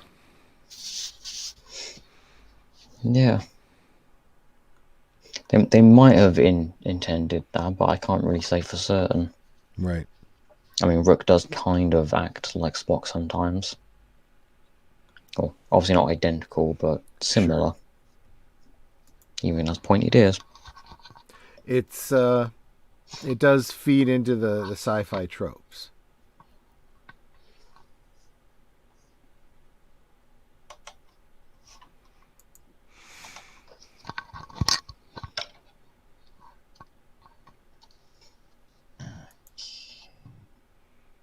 I think this episode would have made more sense earlier in the season.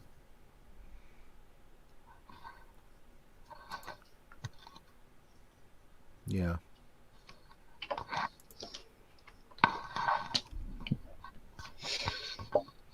Okay.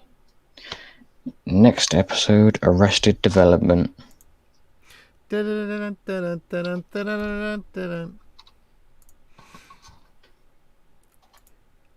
Yeah, this clearly is a reference to the show Arrested Development.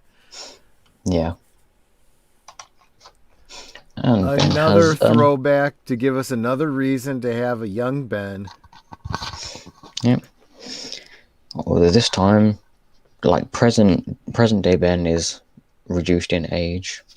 I think this is the second time this has happened to him. Yeah. Happened from the Fountain of Youth before. Yeah, the fourth season of the original series. Mm-hmm. I think that turned him from 10 to like 4, I think. And this time he's going from 16 to 11. I actually got kind of like a Doctor Who vibe from this. Because there were certain moments in this episode that reminded me of like an episode of Doctor Who. Mm-hmm. Like you have the killer robots from Dimension 12, who look very much like, well, not actually no, they look more like a version of the Omnidroid from Incredibles actually, but they do have kind of a Dalek vibe to them.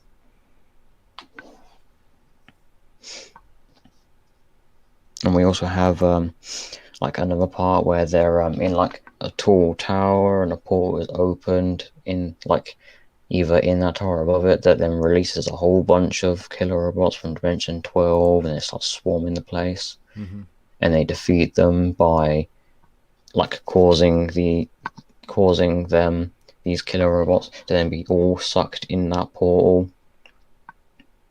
Very similar to the episode Doomsday from Doctor Who. Although for some reason I can't seem to find any like direct correlation between them. Everywhere I look just says that this episode has similarities to the movie Incredibles, and that's it. So either the people who wrote these different things didn't consider that the Doctor Who connection, or they didn't even know about it. Or maybe the creators of the show didn't intend for it to have like a Doctor Who vibe. Or at least be similar to an episode of Doctor Who. I do think that there do tend to be tropes that are played over and over again to the point where you don't really, see them as distinct anymore. Yeah. But I feel like the ending of this episode being similar to the like, well, not the very end, but like the end fight in an episode of Doctor Who. Mm-hmm. I feel like them being very similar. Mm-hmm. That's either the creators directly trying to kind of pay homage to that, mm-hmm. or it's a case of like a very, very incredible coincidence.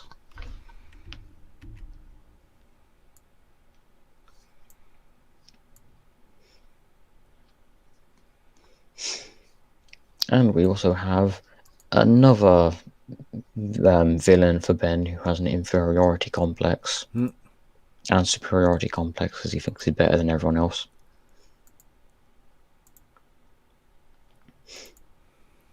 I'm starting to become very curious as to why Ben is like being like paired opposite villains who have an inferiority complex. Because this is now the second villain to have that. Because we have Albedo with the other villain who's got an inferiority complex. Mm-hmm. And now second with Billy here.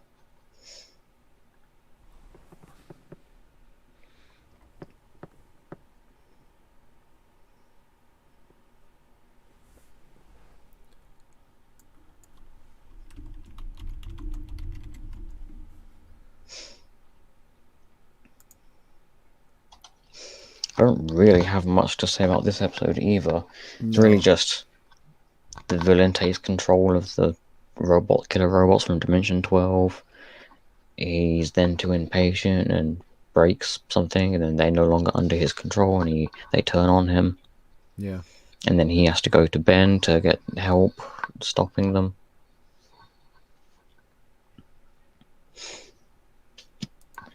And we also get a bit of information on Rook's species. That apparently, when they're children, they have a tail, and that when they hit puberty, their tail drops off.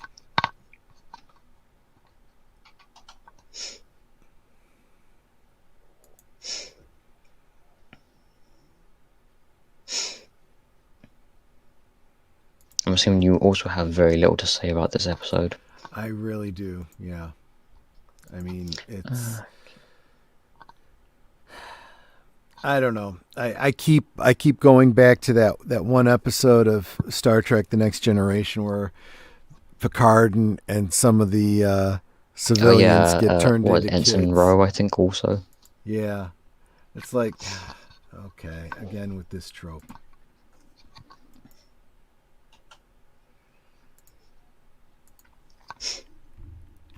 Actually, I think in this episode they even draw attention to the fact that Captain Nemesis previously released the killer robots from Dimension 12. Yeah. And Ben even draws attention to the fact that that Billy's tower is built right next to Captain Nemesis' tower. I think Although I feel like Billy's probably designed to have no kind of awareness for these sort of things. Yeah. I think that's kind of the point, is that he's not really fully aware of these sort of things. So we do get multiple moments of him like screwing up where he clearly probably wouldn't, but like multiple factors are clouding his judgment and clouding his like basically preventing him from acting rationally. Yeah. And also him constantly saying that he is more intelligent, even though there are multiple things that someone who is very intelligent would probably foresee and put some kind of countermeasure in place.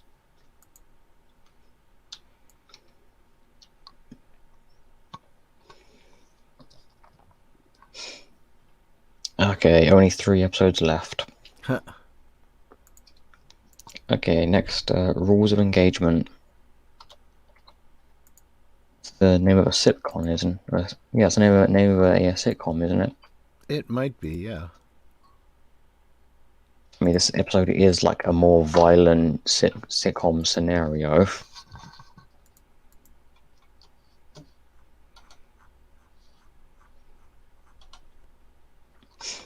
Yeah, so we have Luma comes back to Earth, and she is preparing for like her and Ben's wedding and everything.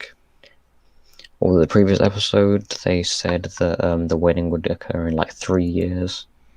Mm-hmm. So obviously this has nothing to do with them actually getting married, but rather they're help preparing for like their marriage. Mm-hmm. And she's going by Tetraman customs and everything. And she starts by attacking Esther's like Kraho tribe next to Undertown. And of course, this is also the episode where they reveal that Ben and Julie have broken up, and it's entirely Ben's fault. Of course it is. Yeah.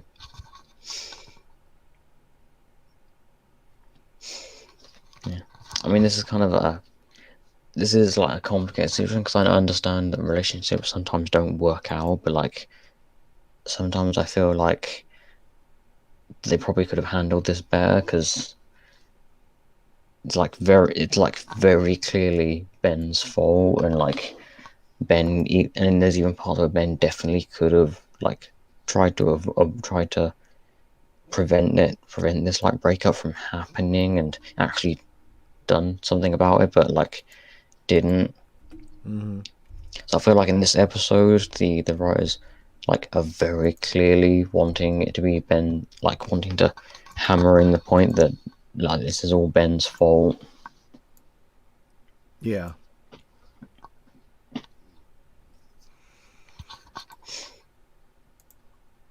Which I suppose it was inevitable, because I mean you could kind of see the seeds of this throughout their relationship, but at the same time, again, this is another excising of a previous character that people liked. So Yeah.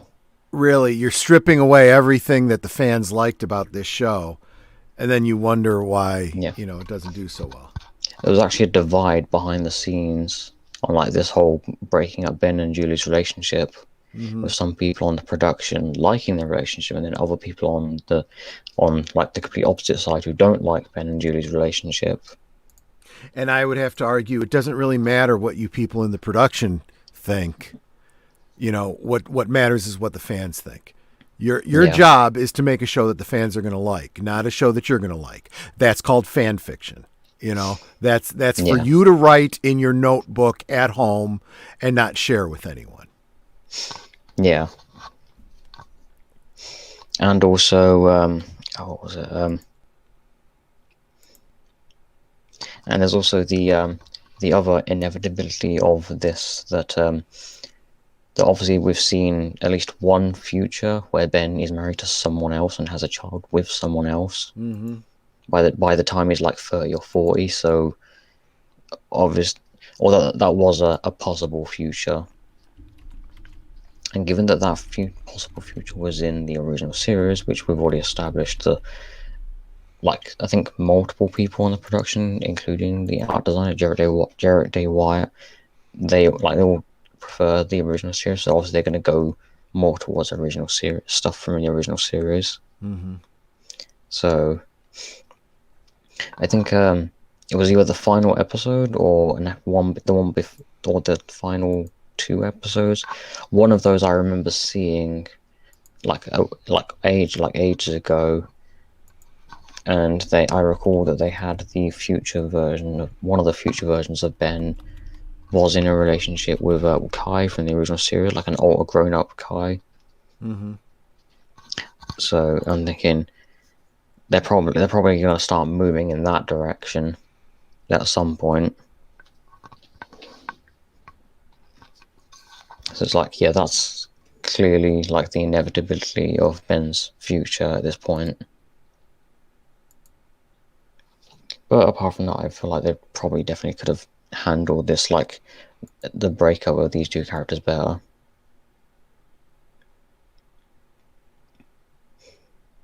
Although I'm also aware that like changes like this aren't always big down to like production, like wanting something, or like studio interference. Sometimes it can also be like the actors involved don't want to be a part of the show anymore, and then the actors leave the show, and then obviously the guys are writing the show, and then have to come up with something.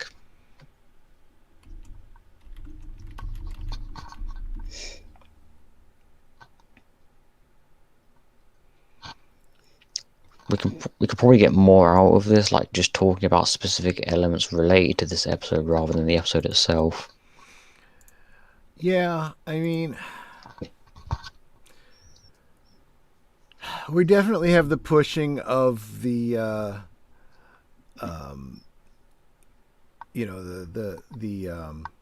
betrothal storyline from a few episodes back, which does seem to be kind of rushed. We should have 3 years before we have to deal with the story again, but nope. Let's get on it right now. Yep. It does kind of make sense to use it as a backdrop for his relationship with Julie. That is true, but again, it does underscore the separating from the previous storylines. One thing that actually seems interesting to me is the hinting at there possibly being an attraction to Rook. That. Oh, you mean by like Fistina here? Yeah, exactly. If this is a seed being laid for a possible payoff later on, I'm kind of all for it. If it's just a drop thread, it's just bad writing then. Okay, apparently there are no other better images of Fistina from this episode. Or closer. Yeah, see, actually, did you watch the Challenge of the GoBots cartoon? No. Okay, yeah, so her visual design here, her standard like form is like visually based on one of the characters from Challenge of the GoBots. I can kind of imagine that, yeah. Yeah.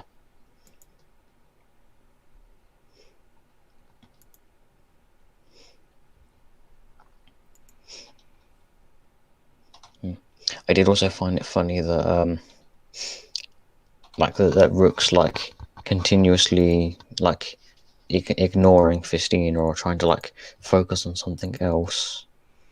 Mm-hmm. And I think he even says a few times that the relationship is like inappropriate or something like that, because like she's a criminal who's under arrest and he's a plumber who's like arresting her. Mm-hmm.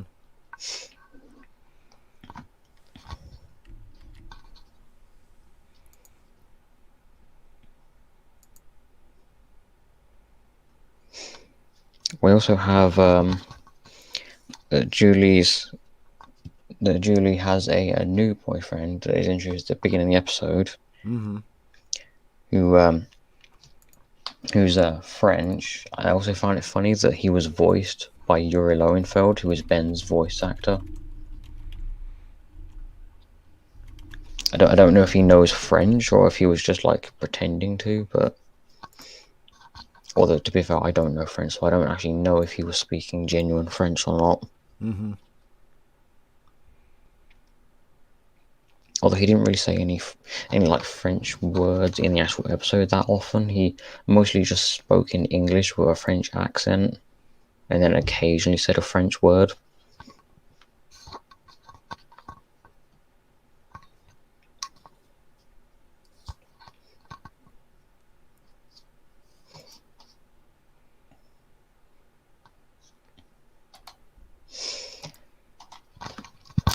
Okay, final two-parter of the season. Yep. Here's where we start getting some answers to some questions that were raised earlier in the season. Obviously, as it pertains to Malware, Kyber, and Dr. Psychobos. Okay, Showdown Part 1 and 2. Yep.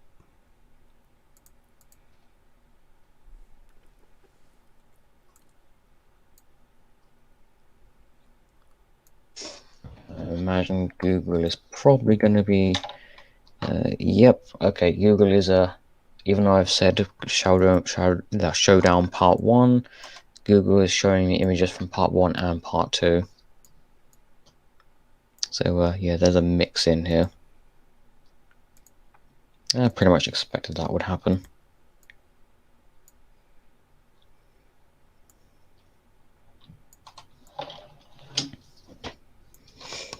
Yeah, so the episode starts with Ben and Rook like on patrol, and Rook asks Ben like more like asking questions like to get like actually really to get to know each other, because at this point forward they only really know surface level like information about, like they haven't really like spent the time to like genuinely bond as like as partners. And Rook asks him about the feedback transformation, and Ben immediately starts getting defensive because obviously that's a sore spot for him.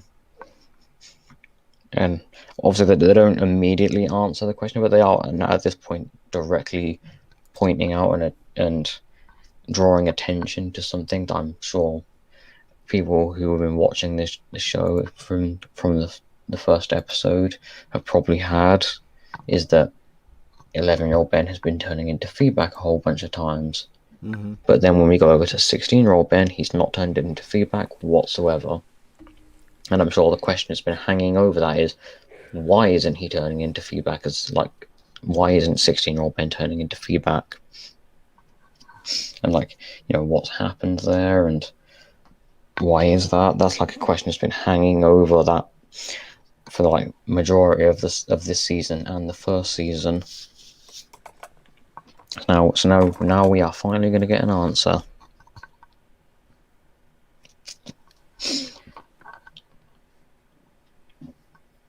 Yep. Yeah. So obviously, while Ben and Rook are on patrol, Dr. Psychobos and Malware attack Azimuth at like a Galvin museum and lock him in and prevent him from teleporting out of the room, and put him in there with the with a Galvin's natural predator, which the episode even opens with Galvin's saying about how this species is extinct and they've basically conquered their predator with their superior intellect. And they even have bones, or a skeleton of the deceased predator of their species. And then Kyber comes in with Dr. Psychobos, and he takes some of the DNA from the skeleton. I don't know how that works exactly, but yeah. But then he injects that into the Nematrix, and now his dog's head can now turn into that great alien.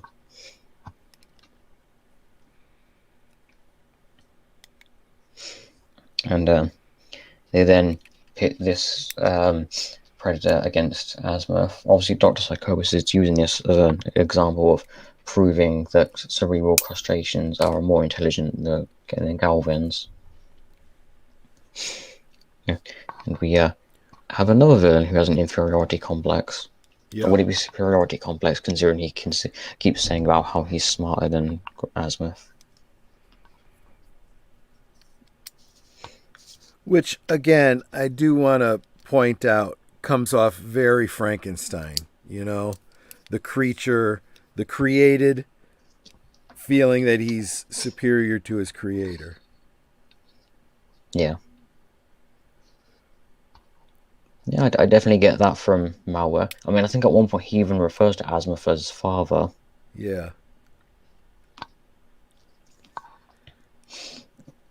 Yeah, we have. Actually, I suppose that makes two. So that's now, what's that, 4 villains in this franchise that have like some kind of superiority complex. Yeah. We've got Albedo, Billy in the previous, or not the previous episode, but a previous episode, Dr. Psychobos and Malware. And it also comes off as, again, the child rebelling against the father, the student rebelling against the teacher. And I can't help but think that maybe the writers are trying to work out some of their own personal issues here. Yeah, there might be, but I've seen no mention of this in any kind of like interview or forum or anything. But then again, I don't expect that they would admit anything like that. True. Although the different villains do at least have the distinction that their specific complex is like motivated in different ways. True. Because Dr. Psychobus and Malware are specifically targeting Azimuth, and also for 2 different reasons. Yeah. Because Dr. Psychobus is specifically aiming for proving superiority in terms of species. Malware is trying to prove superiority, I think, possibly a little bit species as well, but because like he like indiscriminately kills basically any galvanic megamorph he comes across. Mm-hmm. And he also attacks Azimuth. And I think he also is after the Omnitrix as well. And we also get and then we're like the case with Albedo, we have him being, I think, more motivated in the fact that or specifically with like a hatred for Ben. Yeah. I see it almost as jealousy. Yeah. I think that might, yeah, I think with the case of Albedo like disliking Ben, that definitely is jealousy there.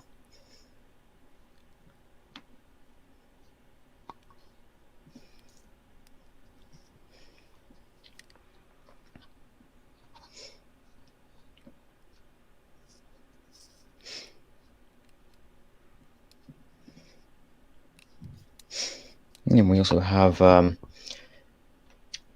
both Dr. Psychobus and Kyber kind of, their alliance is definitely not built on a strong foundation. There's definitely like a little bit of infighting between them, which we've seen before in earlier episodes of the season. True. Because obviously Kyber is only interested in hunting Ben as like a, I don't know, proof of how good of a hunter he is, I suppose. And we have Dr. Psychobus only interested in proving Azimuth wrong. And as soon as Azimuth, like, because he is unable to teleport out of the room, he does point out that Dr. Psychobus didn't consider if Azimuth would teleport somebody into the room with them, which I definitely feel like Dr. Psychobus being like claiming he's more intelligent, but then having some like weak spots was more than likely intentional. Yeah.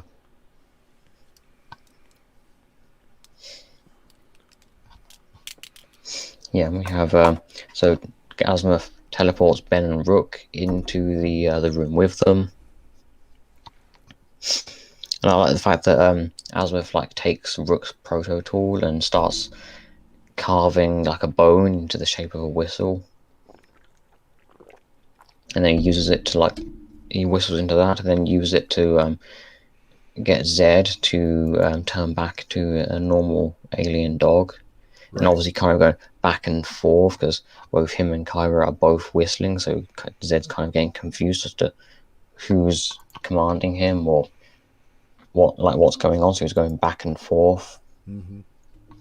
and it then gives Ben a chance to actually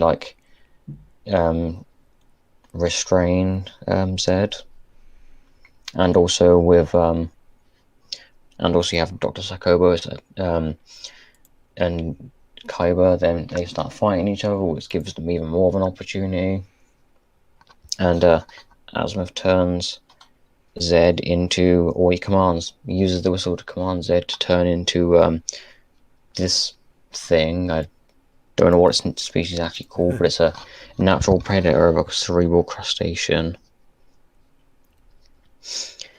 And I do like the fact that when this thing reaches up and grabs a hold of Dr. Psychobos, and he asks Kyber to help him, and he just sits back and says, "I'm sure the greatest intellect in the universe can figure out how to evade his natural predator."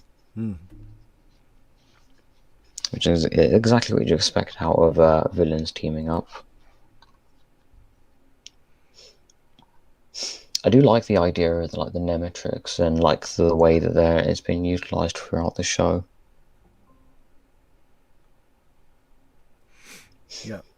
Because it's definitely something to kind of mix up the idea, because we've already had at least 2 different knockoff Omnitrixes that basically do the same thing as the Omnitrix, but not as well. Mm-hmm. So it's kind of refreshing to see they're not just, it's sort of as a knockoff, but it's not doing exactly the same thing. It's doing it works similar to the Omnitrix, but in a slightly different way.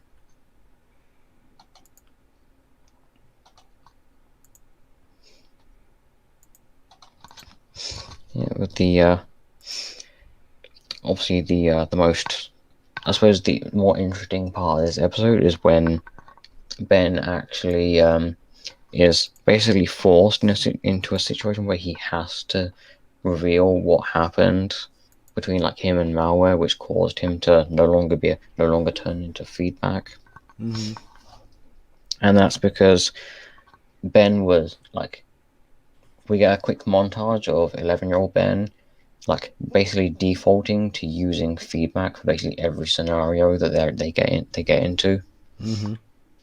And we even get a moment where Ben even gets sad when he then reverts back to himself while he's feedback. Mm-hmm.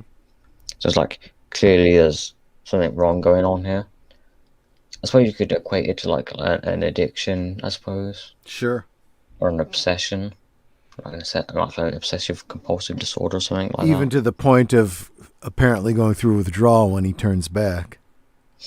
Yeah. So he, as when he got reverted back to Ben, he then returns to the rust bucket where Gwen, Grandpa Max, and Azimuth are waiting for him and are trying to convince him to stop using feedback. And it's not just a case of, oh, just stop using the alien, or for various reasons, but Azimuth actually says that if you keep using that same alien transformation too much, then it will hamper your ability to maintain control over the other alien transformations. And the whole point is that he's not supposed to be transforming into one specific alien every single time, and that he's supposed to be turning into other aliens.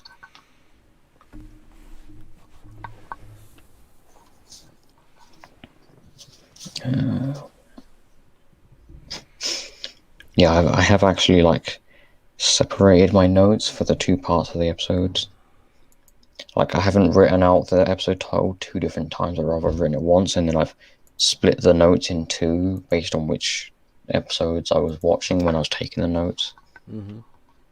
Yeah, so essentially, while Ben is there, he gets mad, doesn't listen to them, runs out of the rust bucket. Then malware attacks, and okay, there's an image right here. Yeah, malware then attacks them, and Gwen even like tries to reason with Ben and say that the only time you beat malware before was when you were Diamond Head, and she's like, yeah, so pick the right alien, and Ben basically ignores her, turns into feedback anyway, and starts fighting malware, and then this results in malware actually like getting the jump on Ben, like grabbing him and separating feedback from Ben so that they're separate, and then just kind of destroys feedback or absorbs him, or it's not completely clear what he actually did, but obviously all we see is feedback kind of turn or wither away and turn to dust. Mm-hmm.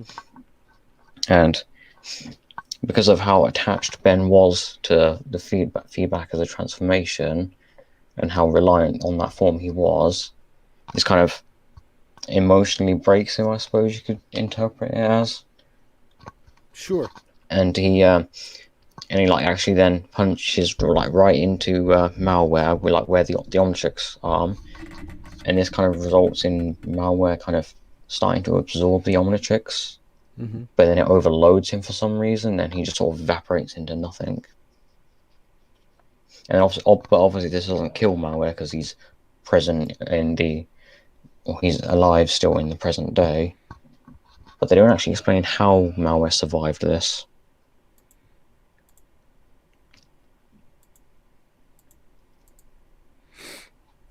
Yeah, and then we get a scene after this, or no, I think no, yeah, then the flashback ends there. The rest of the part of the flashback is in the second part of the episode. The episode ends with the moon Galvin B blowing up.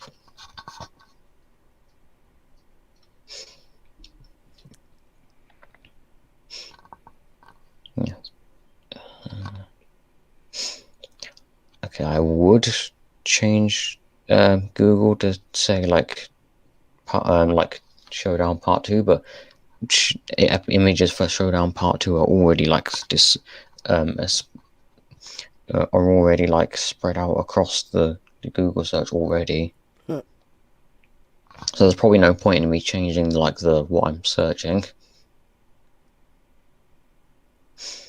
Yeah, so we may as well just start talking about Part 2 instead of actually changing the search, because it's probably not going to change much. Yeah, so Part 2 starts basically immediately after Part 1. So Galvin B has blown up, and chunks of it are falling down onto Galvin Prime. And the episode kind of reverses a few minutes and shows that malware is the one who caused Galvin B to explode. And we also get the information that the chunks of moon that are crashing down on Galvin Prime are malware chunks, Makes which sense. Sound like a very strange cereal.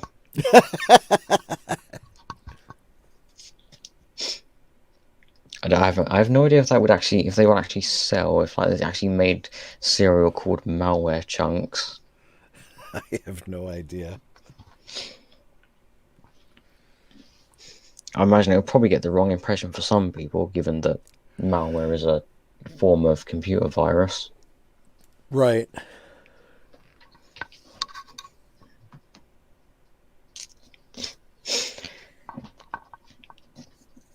Yeah, and it's also at this point that in the second part of the finale, because Grandpa Max was trying to find Ben, he then he said this doesn't actually happen. We don't actually see it in the episode, but Grandpa just sort of explains that he couldn't track Ben, so he called up Gwen and got her to do her like tracking spell to locate where Ben was. And her, Kevin, Grandpa Max have all like traveled to Galvin Prime, and now they're there to help as well.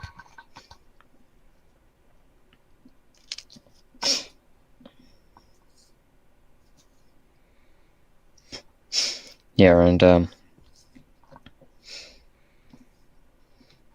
we also have kind of a two-pronged strategy of Rook, Gwen, and Azimuth going into space up to Galvin B and figuring out what happened there, while Kevin and Ben stay on Galvin Prime and fight or keep Malware busy. And then Grandpa Max, Blue Kitchen, Dreamer go to the Galvin Prime's security system to kind of reset that system so that the securities kind of activate and prevent malware from infecting the core, because his chunks were going into the ground and traveling down to the core of the planet. And so essentially he was going to try and, I suppose, assimilate the planet or absorb the planet. I'm not sure which way you could. I suppose either way could be a good description of what he's trying to do. Assimilate does seem to be his MO. Yeah. And while Ben is fighting malware, he turns into Waybig, and ends up being like absorbed into malware. And it's this moment we get the second half of the the backstory for why Ben isn't using feedback. Aside from the whole him, we get like a little more addition to that. Aside from just the fact that malware separated feedback from him and destroyed that transformation, so he can't turn into that anymore. And we get this moment where Ben, while inside malware, is kind of revisits the moment where he after that all happened, where Ben, Gwen, and Grandpa Max have kind of returned home in the RV and or in the rust bucket, and Ben's like very like not it really he's like very like down and depressed, and he's like not really acting too much like himself at this moment, and he just walks into his home and just collapses on the sofa. And then obviously we get Azimuth walking in. I think Azimuth was already in the room, and basically talks to Ben about the fact that that ever since he got the Omnitrix, all he's been doing is winning, and he won't learn anything by that. And now he's actually lost. He like can choose to either learn from this, or just I don't remember what he specifically said, but I know he mentioned something about like either learning from this failure or doing something else. I don't know what the other thing he said was.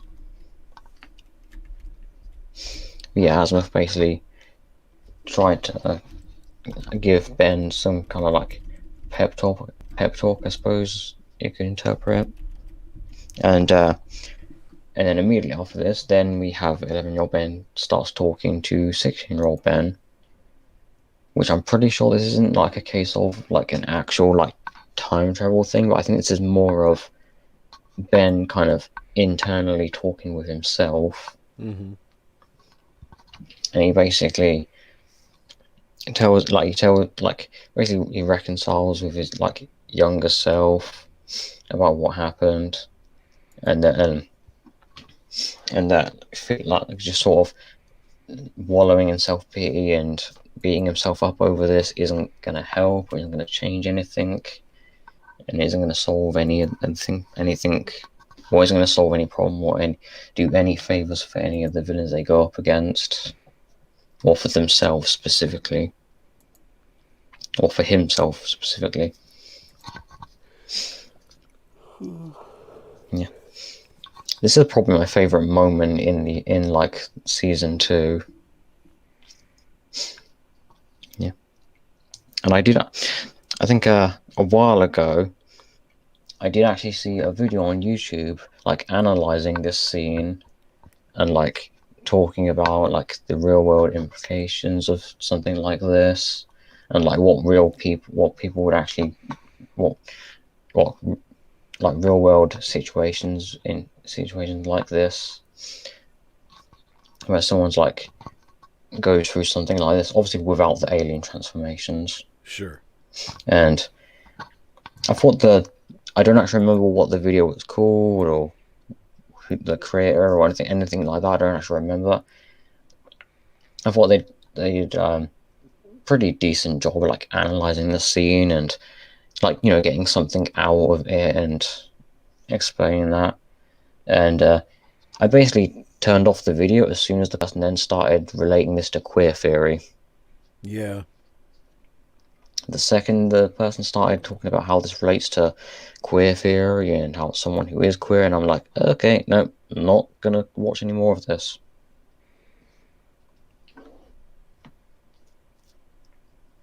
Yep. Yep. Yeah, I'm just like, yeah, you had me for the most of that until right at the very end.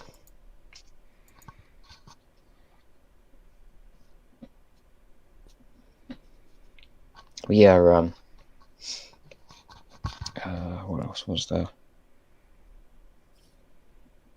Yeah, so after Ben reconciles with his younger self, or I suppose his interpretation of his younger self, he then emerges out of malware with feedback again, and there's actually multiple different interpretations by the different creators of the show as to what exactly happened here, like how Ben got feedback back, or how or why he couldn't turn into feedback at all. There are like, I think it's like 4 or 5 different interpretations from like 4 or 5 different creators of the actual show. Mm-hmm.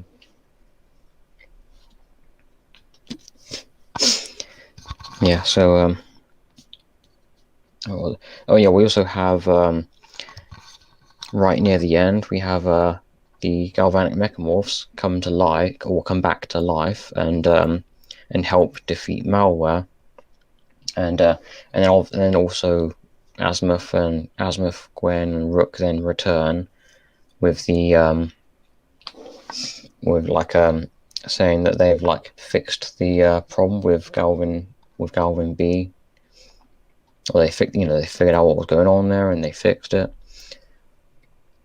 And it is kind of weird that scene, like the scenes with Galvin, with the moon Galvin B, was actually very short, and there wasn't really much related to the story, or at least the scenes weren't related much. And the only theory I could find as to why those scenes weren't that long or weren't that involved is apparently because the studio didn't like seeing the dead galvanic mechamorphs or something like that, which Okay. I find kind of weird considering they're robots. Yeah. And also their dead body isn't like a permanent death, they can be restored back to life. Yeah. So Doesn't make I a don't lot of understand sense. who came up with that decision or who decided that, or why, other than because there are bodies or lifeless robots floating around everywhere. Well, the last I checked, I'm pretty sure lifeless robots are perfectly fine to show on a kid's show. Or, for the very reason that they're not human, and therefore it's not counted as being like too gruesome or something like that. I think it's getting to the point where if you want to try to find logic and reason in this production company, you might be barking up the wrong tree. Yeah. I'm really starting to lose faith in this group of creators. Yeah. Not to mention Cartoon Network in general. Yeah. Especially since after this show was the reboot. Yeah. I'm telling you right now, I'm not going to be doing the reboot. If you're going to keep on Yeah. going with that, feel free to either find another co-host or something, because I'm barely holding on with this one, to be honest with you. Yeah. No, I'm more than likely not going to do the reboot. Yeah. I haven't watched any of it, so I don't have a clue what happens in the reboot, and I'm perfectly fine leaving it like that. Yeah. Oh yeah, also there are theories online that Ben like losing the feedback transformation and then being like depressed and demoralized by that. Apparently, like there's theories that possibly is what leads to Ben taking off the Omnitrix like before then not having it for 5 years. And then obviously putting it back on when Omniverse, well, not Omniverse, when Alien Force starts. I But mean, it's a reasonable retroactive explanation, but yeah, again, I think that might be fans putting more thought into it than the production company. yeah. As far as I'm aware, there is no explanation as to like concrete reason as to why Ben takes the Omnitrix off, and what causes him to do so, and like what he goes through to get it off. Yeah, yeah, yeah. I'm with you. In fact, that might have actually been a good like final goodbye for to like the younger like 11, 10-year-old version of Ben, is to have like a final story relating with that character be him deciding to take the Omnitrix off. Mm-hmm. Bringing that story full circle. That I think that could have actually been a really good moment in the show. Well, but then you also have all of that undone because they want to revisit young Ben over and over again. So it kind of Yeah. defeats the whole idea of that being a good character development. I just, Yeah.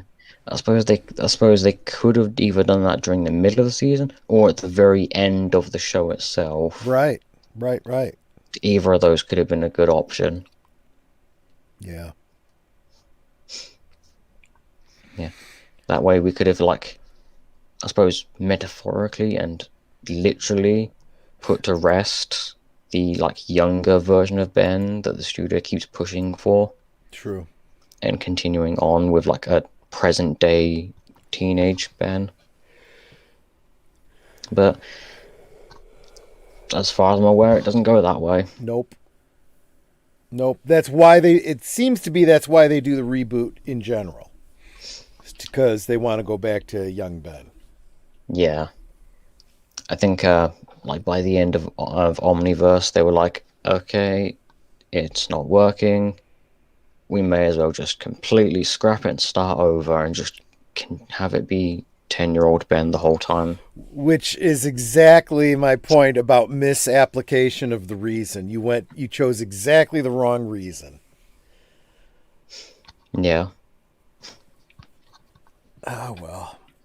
Yeah. All right, so that's season 2. Season 3 in 2 weeks? Yep. Okay. All right, I'll try to slog through the next 10 episodes. Oh boy. So I'm assuming the only way you're going to end up liking any of this is through Stockholm Syndrome from watching it so much. I know, really. That's it. I'm just gonna keep pushing through, and I'm gonna hit a few episodes that aren't as bad as the others, and I'll go, oh, see, this isn't so bad, and I'll convince myself I'm enjoying myself.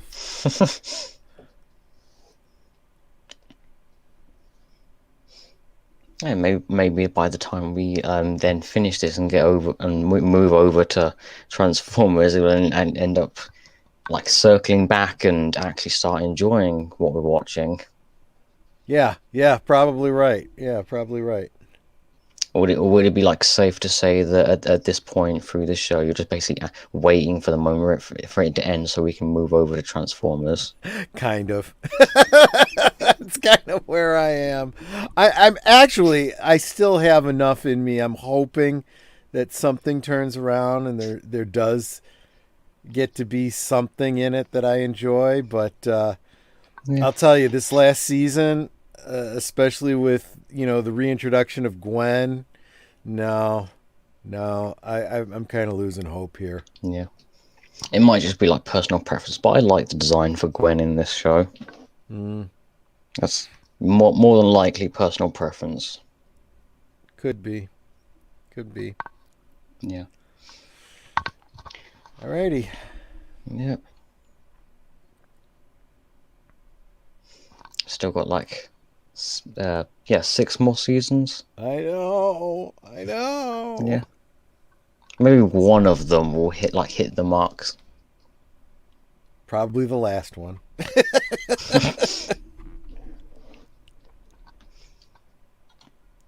I mean, now it's got me kind of hoping that it's leading up to something, Yeah.